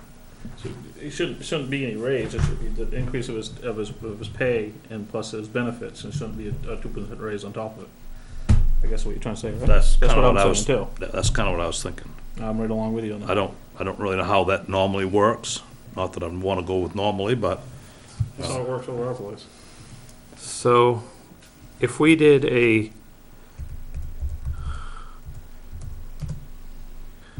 it would mean reworking the whole section here, but 2% of what the salaries were last year into the raise pool, and then you calculate, Well, there's gonna be a small issue with that, and the issue is that last year, when I had done it, because it was my first year doing it, I only had calculated the raise from town meeting on.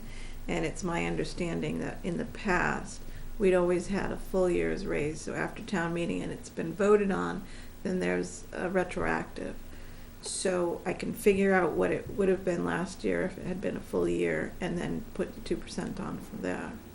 Does that make sense? it makes, yeah.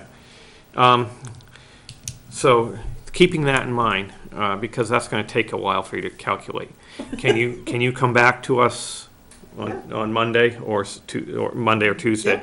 with what the new numbers will be in each of the salary lines, keeping in mind that that the 2% raise would have to be the amount is not just 2%, it's actually 2% plus one more week of that raise. Okay. So, yeah. So, okay, we can, so that way we can move on and we can come back to that. Absolutely. Do we want to talk insurance, or, well, because we have a whole bunch of options which initially are gonna cost us more. Well, can I ask back up for just a moment to the salary discussion? Yeah. Do you want to do a similar, do you want to do a pool, public works budget reflected at 2% across the board So raise? that's So- all in one line, it's not split out by each individual, so we can just keep it in that line. Okay. And that was my thinking on that. Thank you for clarifying Yeah. that. Except for Calvin. Calvin will have to discuss, Okay, and maybe an executive session or something. right, I but- was going to say, I think the rest of them And need we to be probably should discussed in- discuss with Pownell. Yep, and I think the rest of them has to be discussed in executive session. So, all right. Okay, somebody that's real good with healthcare needs to really explain all this. so, now, there are whole bunch of, there's two plans that they focused in on, other than 200. There's the PPO 1,000 and PPO 2,500. And basically, those numbers reflect what the deductible is on the plan. Deductible being what you pay upfront before any insurance kicks in. These, let's all look at one of these. Yeah. Which one You've do got option 4, PPO 1,000. Okay. 9 months, it said, the first line says 9 months of premium. Yeah, okay, yeah, POS 200? Yeah, everybody, yours says 6 months of premium, right? Or 9? Nine. 9, okay. So, yeah, so you've got the premium amount for the POS 200, which is what we're currently on. And then the premium amount for the 1,000 plan, which would save over the 9 months, would save us almost $5,900. So, roughly $750 a month, maybe. Then, so flat funding of the deductible out-of-pocket maximum by the employer. And this is basically, by flat funding, you mean that their financial liability stays the same, basically? Sorry. I was Flat funding. What's, flat funding. Can I just see what that looks like? it's an orange one on the top. Okay, so if they do, you mean the break-even funding? Well, is that what flat funding of the deductible out of pocket? Is that what the flat funding 9 means? months, huh? I got 6 months. I have 6-month too. There's, a 9 months was given later, so it may be further back in your book. I only have a 6 month. I asked for the 9-month one because I figured we could make the change earlier if we needed to see if it would help on the difference. A little bit. Let me, all right. 1,000. Okay, Maybe so I the got flat two. funding is a break-even funding. So basically what they're saying is that our out-of-pocket expenses, the maximum out-of-pocket expenses for Doesn't change. us doesn't change. So you're funding our additional risks. Have to look at that one. Look at yours. If Yes. you don't mind me looking over your Nope. shoulder a little bit. So, Say that again, the flat funding does what now? So there's a deductible, and then there's an out-of-pocket maximum expense. So our out-of-pocket maximum right now is $1,200. So what the flat funding does is now the out-of-pocket maximum would be $2,000. So what it does is it takes that extra $800 and it alleviates our exposure to that. now, one thing that was not calculated into that, which should be, is your premiums go down too. That should, so your premiums go down, so you're not paying as much. Right, So and that that's- should be that should be calculated into the flat funding. Right, and we do have okay. Because, you know what Well, yeah, no, but we do have a form that has it, so. the right, so we premium would have to, analysis. yeah. So if I look at the premium analysis, so for our savings for 9 months on a PPO 1000, for me would be $108. So what you're saying is you take the $800 and we take the 108 off, so that would make it, Because that would be truly, or make at least, or take $792. $100, something, probably an even number, but that would truly make it. So, and this money, we would be funding the HRA with, right? The 2,400 and the yes, 8,000, it's an HRA. Though all of the money that you would be funding would be held in an HRA. Right. So, Which means it would not be subject to taxes, correct? HRA is employer held, not employee held, so, but yes, they would submit it, and they would probably not have to pay taxes on. Right, it's pre-tax earnings rather. Right, but it's, pre-tax. but each employee the employee does not have interest in the account. Does not hold the account, the employer holds the Right. account. I just was trying to figure out if that funding would have a tax implication for the employee. Yeah, because if it's they- part if of they their dipped gross into it. taxable wages. So, Thank you. yeah, so let's call it would be 700 for the 3, and that would be 2,100, and probably it would be, let's see, what about a, employee, For a family, it's 240. with 2, so 240 or something out, so, times 5, 240 times 5 is $700, so that would be a savings of about an extra $1,000 saving on that.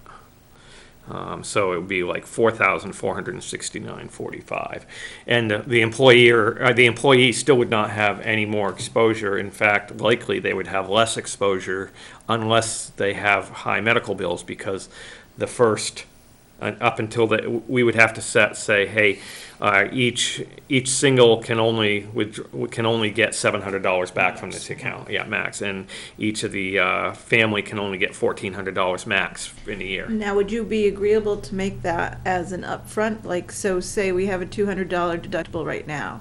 So say the employee is responsible for the $200 deductible, and I'm just talking single right here because it's easier.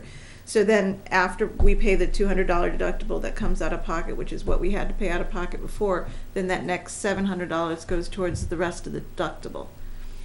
So in other words, our immediate out-of-pocket deductible expense. Right, well, typically, if you set up an account like this, and if you pre-populate, if we populated it right away, then you wouldn't even need to you wouldn't even need to pay the first 200 to be eligible. And that's why I say the actual, for some people, the actual exposure is going to be less if they don't spend they Right. don't spend a lot.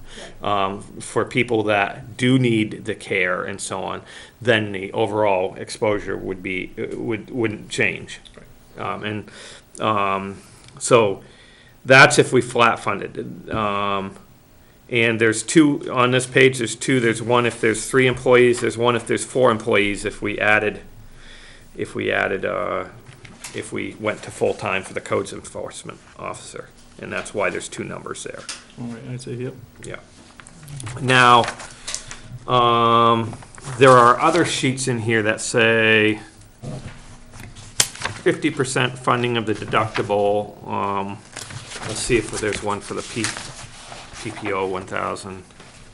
That's flat for 6 months. So it's just, there's a ton of information here. But what they all tell us is our first year is gonna cost us money. Absolutely. And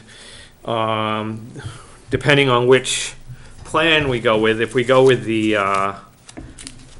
PPO 2,500, actually, let's see, that says 50% funding. That doesn't say flat funding. I was hoping there was one in here that for 9 months for flat funding on the 2,500. I can figure that out for you guys. if you Okay. need to. I just want to know the bottom line number. And 1750, but so that would be 1650 and then we'd subtract 100 and 240 out for each once, because no, actually we'd have to look at the premiums are much less for this, so there'd be So I guess at the risk of sounding stupid for a moment, I will step up to the plate and sound stupid. Yeah. If this is costing us, why is this costing us so much more money in year 1, and why will it? So when you fund the HRA, if Right. not all the funds are used, next year we start with a balance in there, and we only have to fund up to that, Right, but if we have, for whatever reason, employees that are using medical care and are using, Yeah. there's no guarantee that this is gonna save us money over time. We could be funding the No. whole thing every year. So it will save us a little more if you went to a full year rather than 9 months. Your savings at the top would be a little bit less, so you drop your number down here a little bit more. But there is no guarantee. However, we were initially told that, roughly 50% of the funds aren't used on a year-to-year basis. And I asked a more direct question to be asked, and that is, if we 50% funded, which is funding 50% of the maximum out-of-pocket, and if we 50% funded, how does that line up? And so she'd go back. They'd have to go back and look. And I think it was still within that 50% range. Yeah, somewhere in that 50% range. So if we're putting in 10,400, there'd be maybe $5,000 left. So we'd only be. So that would actually break us even. My question becomes, we are looking at jumping through hoops to a certain degree and paying a third-party administrator to administer this and do this whole shift to save maybe $5,000. On the 10. And it just seems like, I got the sense that the budget committee was looking for a much more dramatic shift than. If you go to the 2,500 plan, you may be looking at saving closer to 10,000 a year, after the first Right. year. So, and this is one of the reasons why we didn't go with these plans. Right, in the beginning. it seems to me that this is an incredibly convoluted and And accounting now- heavy process that we are talking about at a maximum saving, assuming nobody uses So- their HRA, saving $5,000. So now, there is another option for more savings, and this is one that becomes harder to swallow because you would be asking the employee to take on additional risk, and that is not funding the HRA as much, or things like that. Is it? It's not unheard of. There are many places around that are shifting more of the cost of healthcare to their employees. However, it is also one of the things that has attracted some good workers here, and you start changing that on them midstream, and it can cause ripple effects as well. Absolutely. And that's, I guess, part of what I think about all of this is this becomes for a potential maximum savings of somewhere around $5,000. I think it makes our employees go through all these changes and do. To me, I guess I feel like if we were going to make a big dramatic shift, I'd like to see more savings or just keep it the way it is. I think that it's. I mean, this kind of shows, and Right. and it's And maybe that's the point of it, is the and argument. when we looked at this 3 years ago, that's what we're looking at, which is why we went with the 200. It really gave the best bang for the buck for both the employee and the employer. Well, unless you just say, who cares about what the employee is going to have to pay, and then you just go to the 2,500, don't have the HRA, and good luck. Right. Now, one of the other things on this, which is different than the way most, the way most, at least, private companies do it, is the funding for the HRA was based on maximum out-of-pocket, and like doing a 50% of maximum out-of-pocket. For most places, it's a percentage of deductible. And, because after the deductible, your insurance kicks in. Right. And so, that's the way many places do it. And so for like the 2,500, there's $1,000 difference between the, deductible and the maximum out of pocket, which would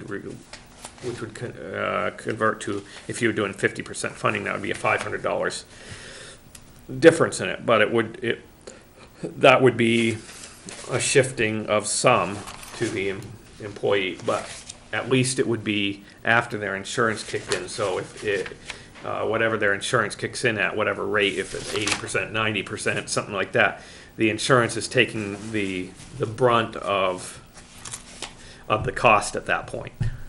So, I mean, so that is another option that you could look at, and is not off the track of the way it's being done. But I don't know. I don't know what to recommend on this. This is, And while I certainly understand that companies do it, I think that hiring somebody with a statement of that they get X as benefits and then changing that, yes, companies do it all the time. I think it's kind of bad faith. I think you've hired somebody under a certain term and then to suddenly say, yeah, not so much. so, and then there's the other thing that's always thrown to us from the budget committee is, what about adjusting single/family coverage? And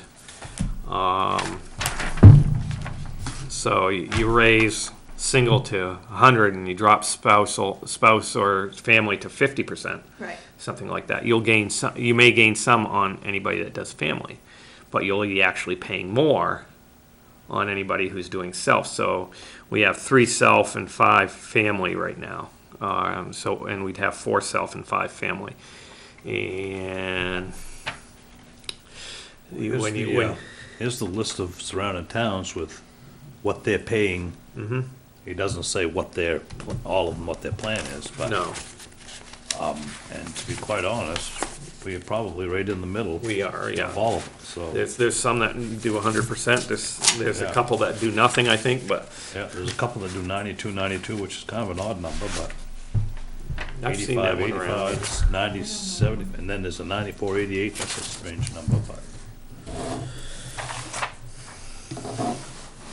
So- I anticipate it's probably based on a flat fee, that they apply a flat amount to the premium, and that's just how the percentages work Yeah. out. So, And I know that some companies, I mean, my out-of-pocket went from 500 to 600 last year, but it's a private company. I mean, I don't know that you can really compare private companies to municipal that close. I switched I'd plans. like to do a lot of things, but I'm quite sure I can't do it and be fair. all I the have time. the option of two plans. I switched plans this year to higher deductible ones, and I can save some on premiums. And I get half of my deductible given to me throughout the year, and so on. So if I'm in good health, I end up better in the long run because that money can roll over and things like that. If I This does say Have a what hiccup. plans Yep. they do, actually.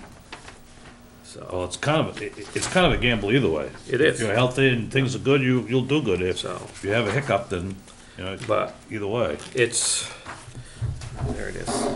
I was looking for that. Oh, yeah, they do say which health plan, so. Yeah. There's a couple that tell what, C or 500, 200, AC or 500.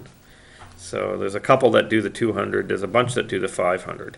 But the 500 doesn't save you much, really. Right, and the one that does the 2,500 deductible pays 100% of family and And that's employee. not even, And the town pays the HRA. that's not even MMA, that's Right. Anthem. I don't, it's kind of surprising. Because I know we checked around a couple of years ago and there was no comparison in costs. Yeah. So, what's your desire on this line? Leave it the way it is.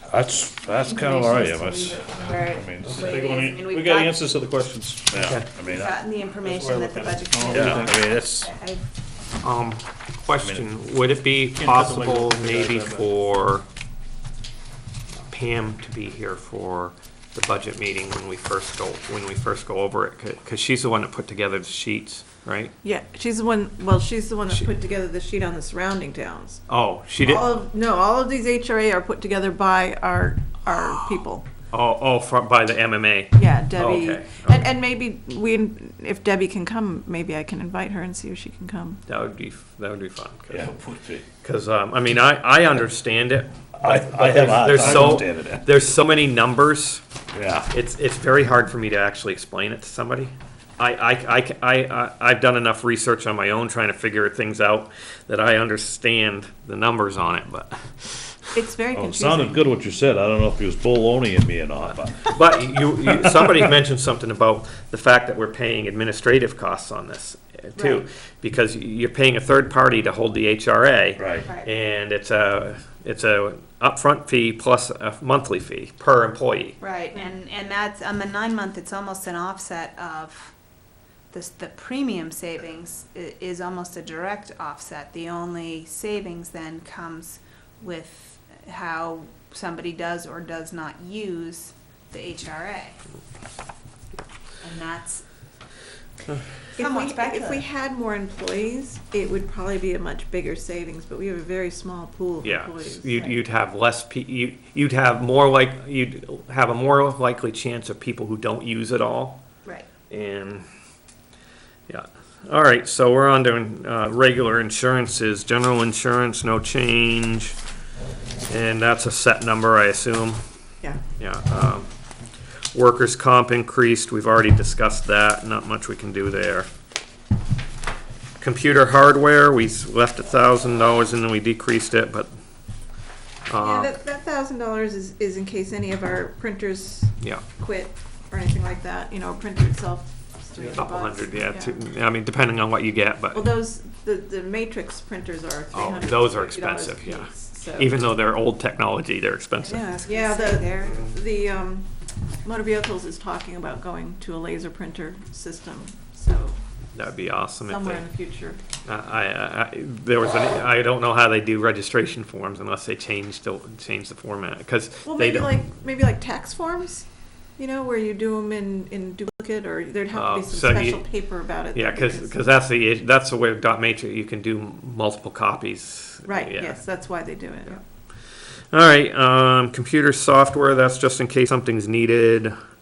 Trio is a contract. It's right on there, yeah. Yeah, equipment lease, that's a contract, I assume, yeah. Yep, that's the copier. Publications, we went up quite a bit, and especially on, I think you explained this. This was because we're supposed to have 3 copies and they're going to change this year. The print, Yeah, okay. the editions are gonna change this year. And this isn't a change that's in the, we didn't change, Could we change it in the land use ordinance that we don't have 3 copies, since we're about to have a public hearing on is changes it, in the land is it use a, ordinance? is it land use that this defines that? Okay, yeah, well, the issue is that public hearing's tomorrow night, and if we were to change that, we'd have to have another public hearing, I think, right? I think so, because this is the second public hearing. So, Well, then, the next question, I guess, is is that something that could be changed on the floor at town meeting? Could somebody move that the land use ordinance be amended to only require a single copy? I don't know if that's, I think I think you actually have to have notice of changes to ordinances like that, but, Well, you know, we're Just doing curious. it as a repeal and then putting out a new land ordinance. So I'm wondering if, when that warrant article comes up, if it could be changed in that way. can you check it out? Yeah. All right, so for now, furnishings and equipment, that's a chair or something, Office- anything. Yeah, Yeah. chairs. We have actually some ergonomic stuff that we're gonna have to probably invest in as well. Office supplies, any room for trimming that at all, or you think that's about right? Well, She used 33 last year, right? About 3685, and then the year before, 27, the year before that, so I it really- kind of bounces I around. think I trimmed it last year a lot because of paper, because I do everything on both sides. Okay. We hope. Selectmen's discretionary, and that's pretty much used for flowers for Yeah. if somebody dies. Yeah. We, the death fund. I think we used it for one other, I think we used it for funding the award for the logo contest. Yeah. And so, or something, but. Janitorial. This is increase. Is that just supplies? Or is that her, Janitorial supply. Or is No, the that- Janitorial, that's her. that's her Salary. salary, okay, and that's, so that's, Like a that's, Medicare. So the supplies is, the $400 is for the janitorial supplies. okay, so that's factoring in for Yeah. a raise or something, yeah. All right, supplies, that looks about right, yeah. If anybody sees any that as we go down, generator maintenance, Well, if they're all coming out zeros, I can't argue too much with that. telephone, where, you said you're expecting an increase in the telephone, Yeah. okay. We did come very close to last year's number, so. Yeah, we did. Propane. With propane costs going down, and we're not on contract right now, I wonder if we'd be putting ourselves at risk I'd leave if it. things. I I think you'd only cut 500, and I don't think that's. I really mean, gonna- costs are going down it now, but you know how quick they go up.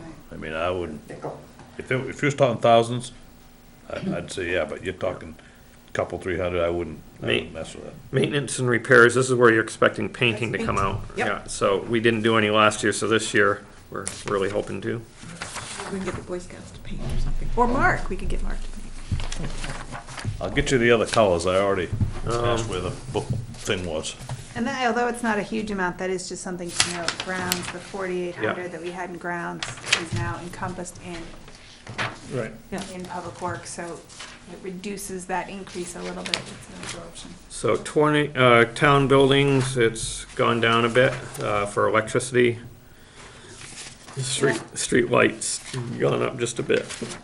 But does that include the new light we put at War Memorial Park, or is that in War Memorial Park? That's in the recreation budget. Did I put it in the recreation? Okay. Security, same for Union Church, same for electricity there at the Union Church. Telephone's roughly the same. No issue. Election payroll, we have quite an increase in that, but that's because this is gonna be last year was a year with two small elections. This year is gonna be a year with one small and two big. The primary I expect would be, There's the caucus, there's the town meeting, and then the other thing is that the primary election in June last year was completely Yeah. offset by the RSU, because that was the Right. only thing, but since it's not the only thing on the ballot this year, we'll have to pay. what's, for it. if we have a caucus, do we have a primary as well, or just a Yes, caucus? because the caucus is for presidential and the primary is for Gotcha, the yeah. state races. Okay. So that's why the increase there, and And it's gonna be a huge election. yeah. So you're that, right. that pushes Medicare and FICA up. Voting machines, nothing. Election expenses, and this is where The booths. we talked about the booze, and I would suggest we only go with two this year. I agree. Yeah. Okay, so we'll cut that by 2,000. Yeah, that sounds, Because without an additional machine, we can't have a backlog in anyway, so. okay. And, legal expenses, we already have a couple things out there, I think, right? So, even though we didn't spend it all last year, might as well probably keep it. I just sent him some of the warrant articles too, so that's gonna, Audit expenses is, that's yeah, what it that's is. that, yeah. It's the contractor. MMA dues, so that's going up this year a bit. Okay. That's set, we already got the bill. And AvCog is I staying. left it the yeah. same. We'll make up So. the difference somewhere else if we have to. Tax billing, I think I can do it for about the same. same, yeah, last year it was, the last 2 years, it was 1,700, or almost 1,800, but. Yeah, it was a little less last year because she had some supplies on hand from the year before that she could Okay. use. So we may have to get more this year, okay. Tax liens and discharges, I see you dropped it down, and looking at, because 2 years ago, we spent 34, and last year, 26, 3,000's right dead center, so that. Town report's been moved out of telecom, I mean. Mhm. Mileage and dues and mileage and training, and that was already explained. Postage. Yeah. There's a lot of, Well, you overspent last year, and you're asking for less than you spent, so. And advertising, might be able to save something there if we don't have to fill very many positions, but you never know. well, there's also the advertising for, like elections. We have to do some Yeah. advertising for elections, and we have to do the road closure advertising in the newspaper. And then, and on top of that, the public hearing should come out of the planning. So I did some quick calculations because there's because of, so this brings us down to a 25,914 difference and 353,807. Because we have the large amount for the codes officer, it's roughly somewhere around 11,000 in wages plus 6,000 something in insurance plus FICA, Medicare, and so on. So you're talking $20,000 increase. Right, the bulk of That, yeah. So increases between the 53-hour work week, or 53-week year Yeah. and yeah. the increasing to a full-time Yeah, position. and bulk of it's increasing to full-time, but if you look, I did a quick calculation on building permits, electrical permits, and plumbing permits that we, the increase last year, because I had this paper here. Building permits increased by about $8,400.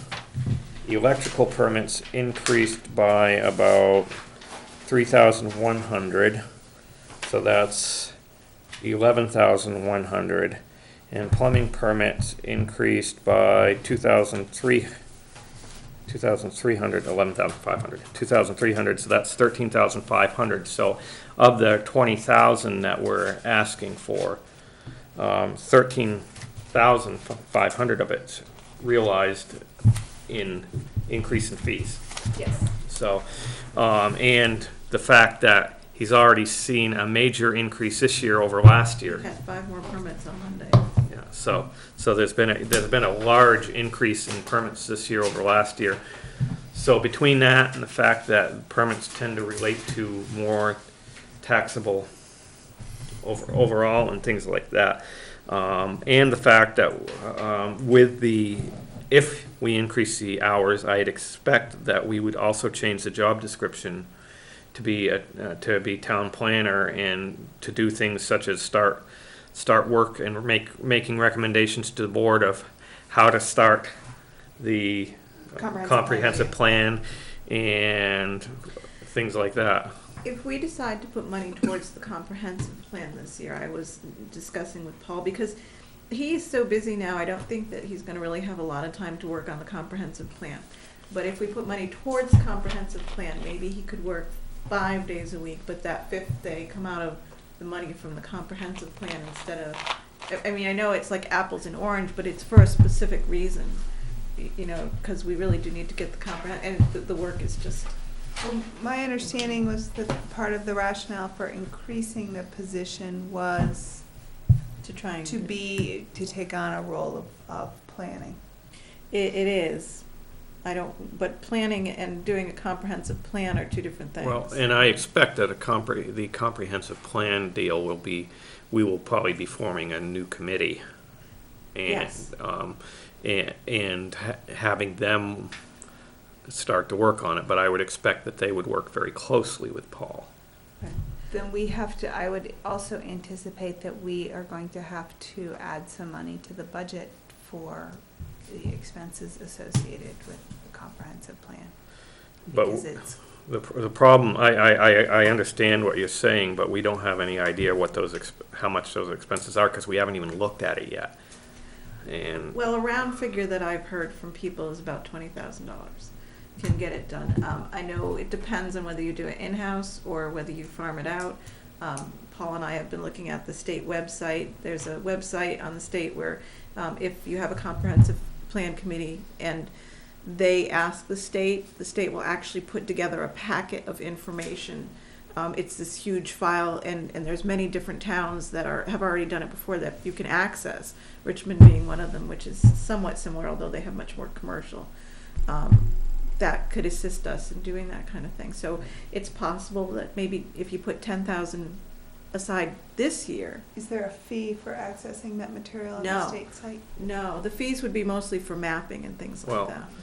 one other thing I'd wondered is, what if we had a plan that come September is when we would form the committee, and they would start looking at it, and then they would start looking at things like, you know, what is it going to cost, and what do we have to do, and then they could bring that to us, and we would have, okay, next year when we come into budget season, okay, this is what it's going to cost, this is how long it's going to take, you know, things like that. So we get the ball rolling this year, but with all the other things we're asking to adding another, I don't know.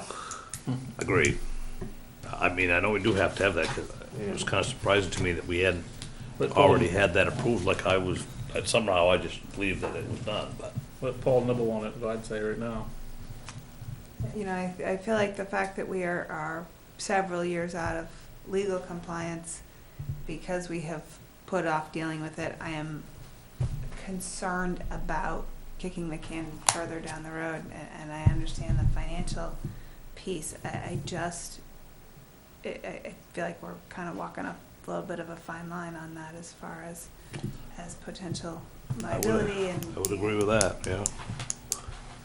I don't think we're alone. 'Cause I checked your link, and there's nowhere near all the towns in the state that are listed on that.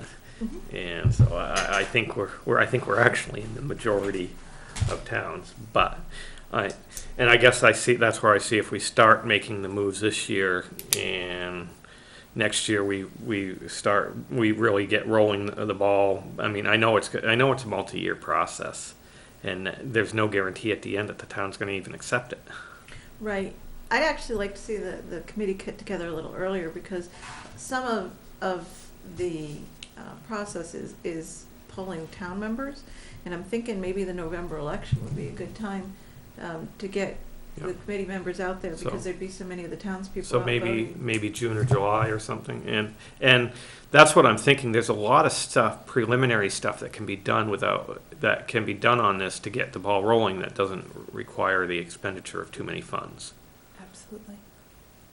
Yeah. Do we, I wasn't necessarily even the fun piece, but I was just thinking getting the process started before September. We don't necessarily have to spend. No, I would. But at least getting the. I would the think committee that Getting the. starting in April, we might want to start after town meeting. After we get through this, we might want to start advertising for members. Or just announce it at town meeting and. At that, to announce it then, and then start advertising and see what we get. Do we have to set money aside tentatively just to get, so that we have it built in for the legal negotiations for the withdrawal, should that pass That's on part the day of- before this meeting? That has to be part of the article, or the question.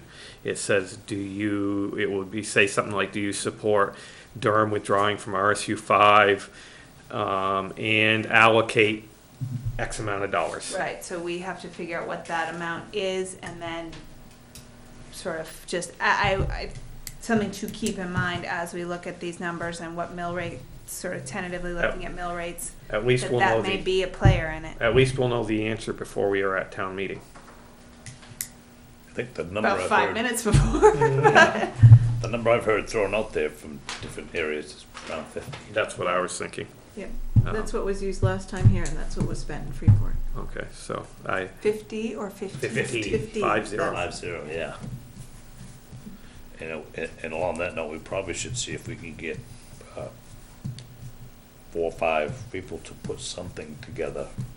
We are, volunteer. Well, we are we- statutorily obligated to have a public hearing a couple right. weeks before, and at this point, we as a board have not amassed any information, and we don't have any information to present at a public hearing. But it's basically a place for people, a public hearing like that is for people to ask questions of, what it's gonna mean, but we don't have any numbers, and there's no way we're gonna be able to pull together numbers, even if we had started in December. How long did it take the other committee to pull stuff together?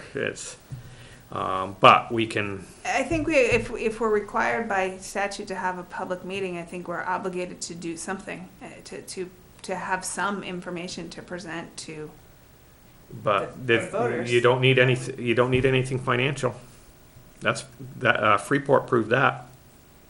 They did not talk anything financial before the vote. Yeah. They didn't, the first vote, you mean? Before the first vote, they were nobody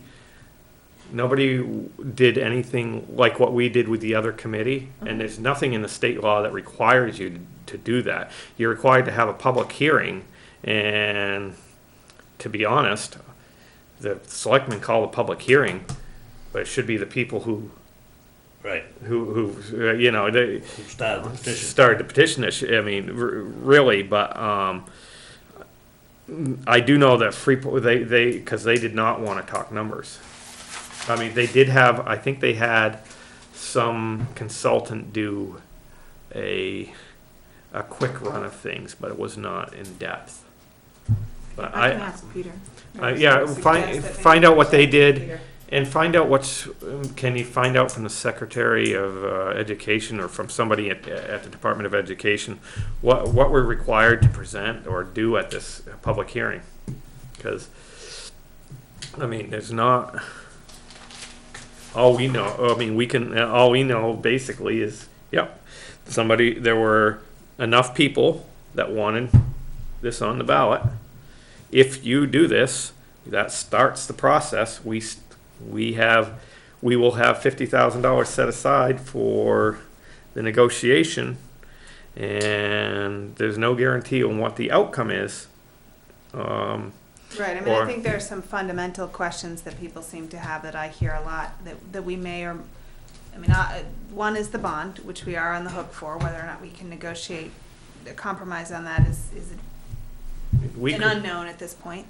And also the other question that I hear a lot, and I don't know the answer to, is does that mean that we can return to school choice? And there have been a lot of people who've had a lot to say on that topic, and nobody seems to have any real basis. And I don't think it's something that we Nobody, can answer. nobody had the answer back when Freeport was doing it either. You know, whether or not that is, One thing that would be helpful to have from the RSU is how much does it cost to operate the Durham school? right, And the cost, including the cost of labor at the school. right. The new budget, RSU 5 budget is out too, so if you guys, we have it in the other room if you guys are interested in. But that, I want the total cost to run, just to run that school. Right, and that includes the bond payments, that includes, Do we know how many kids I've heard different numbers, especially lately. I've heard like 450 over there, 225 or 150 high school students. That sounds right, about right. what is the enrollment at DCS and what is the Durham enrollment at Freeport High Right. School? I heard And one time does it was the- declining, but it seems like the numbers I hear lately are all up over the place. And does the DCS enrollment include, my understanding is that because Pownell doesn't have a middle school, that Pownell has a choice that they can send their kids to Freeport Middle or DCS. That's not what I heard. Okay, I've That's heard that quite Freeport. recently. They were, at least, unless things have changed, they said they didn't have room at Durham for them. They go to Freeport. I gotta work with a guy. So, are there any other, there is one other change that we need to make at the bottom of this on the appropriations. Cross out the telecommunications 2,200, because that moved over to, Yes. all right.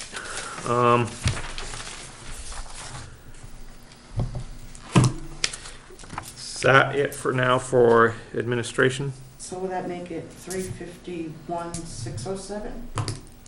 No, Or is that included in No, that's- 353,807? it's still 353,807. Okay. That only, the amount to raise would go up by $200 and,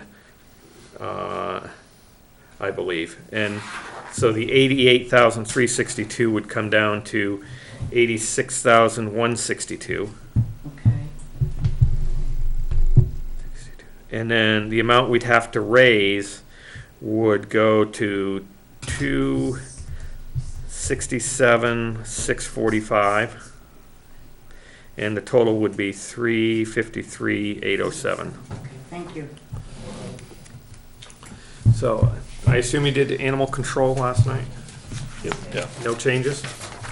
Assessor, no changes? Cemetery, no changes? No, we Or- did. We added 300 to animal control for a Havahart trap Yes, we did, actually. in line 20 for supplies. Bringing the total up to 13,042. Okay. So assessing nothing? Assessing nothing. Cemetery? Nothing, I did make a note, because you at one point had said you wanted to follow up with them about capital projects. Yeah, whether there's any, because I know there's, on Thursday. okay. Conservation, Changes. no changes. Donations, We cut that back to the 3,000 that we generally do, instead of Kept it the same. 3,071. Did we, instead of the 5,326. Kept them the same that we did that's in last year. line. We yeah, kept them the 3,000, but, so you cut, what, there was one in here that had. 571, seniors plus. Right, we just went, put them all back to 500. That was the one that got changed on the town floor. Okay, so, gotcha. So we went with Laco, Androscoggin Community, Community, Seniors Plus. Seniors Plus at 500, Yeah. and Western. Life Flight and Safe Voices. Yep. Okay. No, Western Maine. Western and Life Flight. I'm sorry, yeah, I read it across wrong. Okay, thank you. Okay. Eureka? The Eureka, we talked about whether or not they needed to reimburse the emergency fund for the $1,650 in foundation repair, so we added that to their capital projects line, What was, well, that was 1,050, 650 okay. for foundation repair. Did not do fire, we left general assistance. That's a new amount. Right, Parks and Recreation, we had a extended discussion. I had told the, Jake Webb, who runs the Durham Boosters, that he'd offered to come in and discuss his proposal. I didn't think we were getting to this tonight, I thought we were just doing Okay. Public Yeah, Works. so he'll be So back. he will come in next week. Oh, I need to take a quick break. Yep.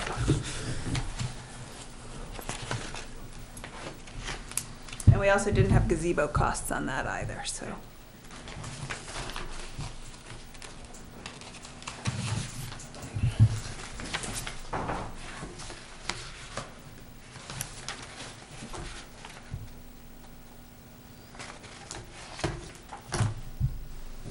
So I did find out that the outing club is an RSU thing, and they have a stipend for the woman who runs the outing club, but they don't contribute any other funds to it. And the only other information that I have is in large part what they wanted the funds for was to offset the, when they take the kids on outings, the outing club, and they go to events. The whatever the admission fee is just a straight through 100% pass through to the kids, and so there was, at least I heard, not from anyone connected with it, through a third party, that the part of the request for funds is to offset the cost of some of those events to make them accessible to more kids. But again, given the amount of money that we pay into the RSU, the fact that the RSU isn't funding their own organizations is. Is that all our students, is that Freeport too? They don't get funded either? No, just specifically the outing club. I don't know what they fund to other clubs. Well, I would think that this kind of fits under the same category as, that's one of the extracurricular things that the parents pay for. Or pay the extra. No? Or at the very least, maybe a query to our town representatives on the school board as to why the school board can't fund $700 for the outing club rather than the town. I mean, when we used to go on trips, my $15, parents had to whatever. pay. Yeah. I mean, I know that was a long time ago, but Bring your money in your teacher. when I remember that. took extra drum lessons, my parents had to pay, or I had to pay. I don't know, just, everybody's got their hands out. But I think where that is specifically in the school system. Yeah. So, did want to talk one other thing on the Parks and Recreation. We can postpone on the request for the recreation stuff, but on War Memorial Park, and I need to talk to Joe Howe on something, because we wanted to do phase 2 of the Boy Scouts project and so on, but we also need to do something to the gazebo, which Yep. Paul is estimating at somewhere between $3,000 and $5,000 to do and Repair it. to repair it. I know the boy that's wanting to do the project still has several years before he has to complete So and we so can put it on. off maybe, yeah. And I don't know where he is on the planning stages. I need to talk to Joe, but I'd wondered if we, as a way to kind of smooth things out, if this year we did the gazebo, Right there. though we do need to put in one more flagpole. Yes. Okay. No, ask Joe. Yeah, Ask him so, about that. so I can ask him about that and see what his thoughts are on it.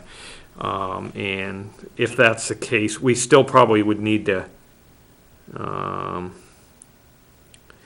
increase the flag upkeep maintenance. We might need to increase that a bit, but, we also need to look, last year we used a recreation fund to fund most of what happened over there. And we're using much more, we're using more than that's coming in, so we probably need to take less out of the recreation fund this year. Did I hear some mention of a National Guard flag?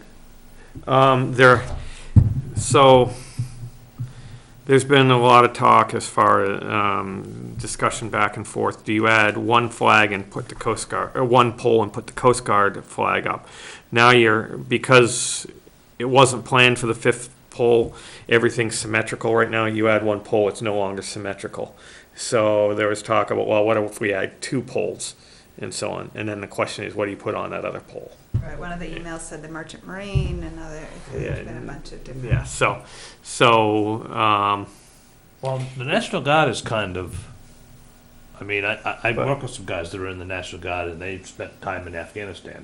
Granted, it might not necessarily be, they may not actually be fighting the war, but they're over there. the National Guard comes under each of the other. You've got the Air Right, I thought National they Guard, were Army part National Guard. Of. They're part of the other Within branches the of service. Right. Is there a flag that just encompasses all of the services instead of, like each branch? I don't know. I mean, we could talk about it.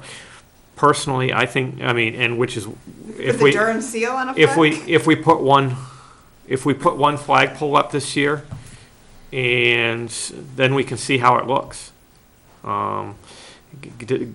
Make sure we work with the scouts to make sure, because however they want their path to go and so on, to make sure we have it along the path and it's evenly split out and things like that. But I think we do need to put up a flagpole. Yep.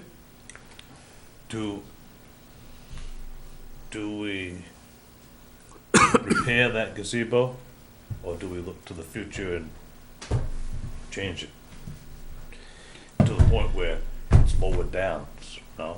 Well, that's my opinion. like I it. think it would look, I think it would look odd, and and it's, now, we do it every few years and so on.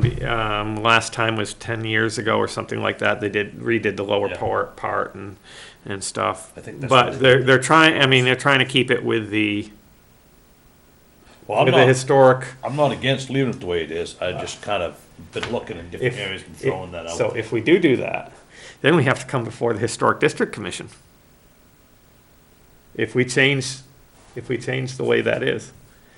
But, we can discuss it. Is it because that's part of the historic? It's in the historic Or- district. Because that's not historic, gazebo. Yes, yeah, it is in the it's in the district. No, it's in the historical design. If you go back and look at the pictures from over 100 years ago of that gazebo, it looks almost identical. I know, I've read some newspaper articles and things over the history. It fell in disrepair in the 1920s, 1930s. It ended up in a ditch, and around the 1950s, they hauled it out, rescued it, repaired it, redid it, probably basically rebuilt it. But it's in the basic design that it was. I'm sure there's probably things that have changed on it, but it's the basic design. Well, I'm not opposed to leave it the way it is. I would just, But Throw but it yeah, out. there's probably no timber on that existed No. 100 years ago. no, I'm throwing it back. Well, I don't think they had any pressure treated, and I'm sure there's some over there. But so I guess that's a topic for discussion. Get the answers to some of that stuff, and But we'll get back to it. so that 5,200, we might need to push it up a little bit to include the flagpole and the setting of the flagpole. But I'll look at the prices that we paid for the flagpoles last year. okay. I don't think we paid anything for the setting because the boys, Yeah, but I'm not sure if it's not part of a Boy Scout project, which this, if we're pushing the project off till next year, is not, might not actually be part of it. But they might be willing to They just might come be. do it as I'll- a But I have to talk to Joe community about. service. Get the whole troop over to do the gazebo. Planning and Appeals Board, did we do anything in that? Nope, we'll have to, Okay. You know, we talked about whether or not to add money for a comp plan, but we've already discussed that, so. Okay.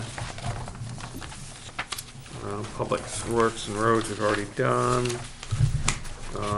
Solid Waste contract and, yeah.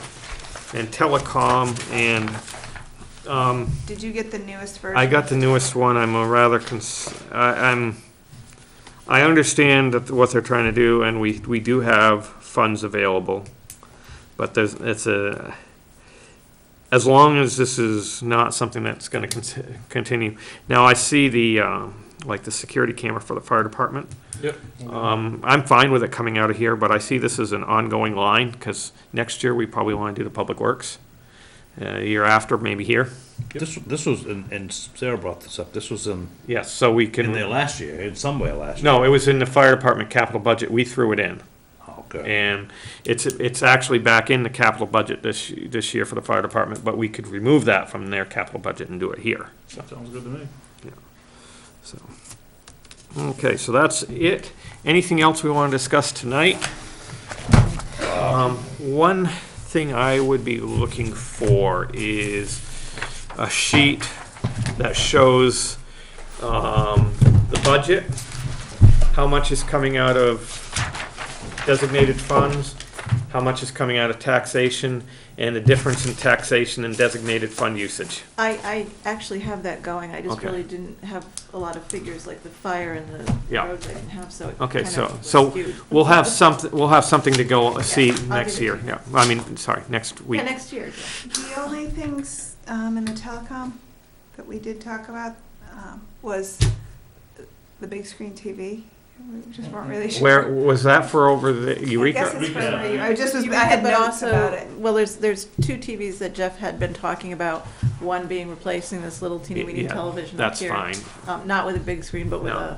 a, Yeah, something similar size but flat screen. yeah, and then, he was also saying that in the past, there had been discussions about trying to make the Eureka, a wireless place so people could go and get internet access, and also, a big screen TV so people could teach classes or give talks over there and have, you know, the capability of setting up a computer too.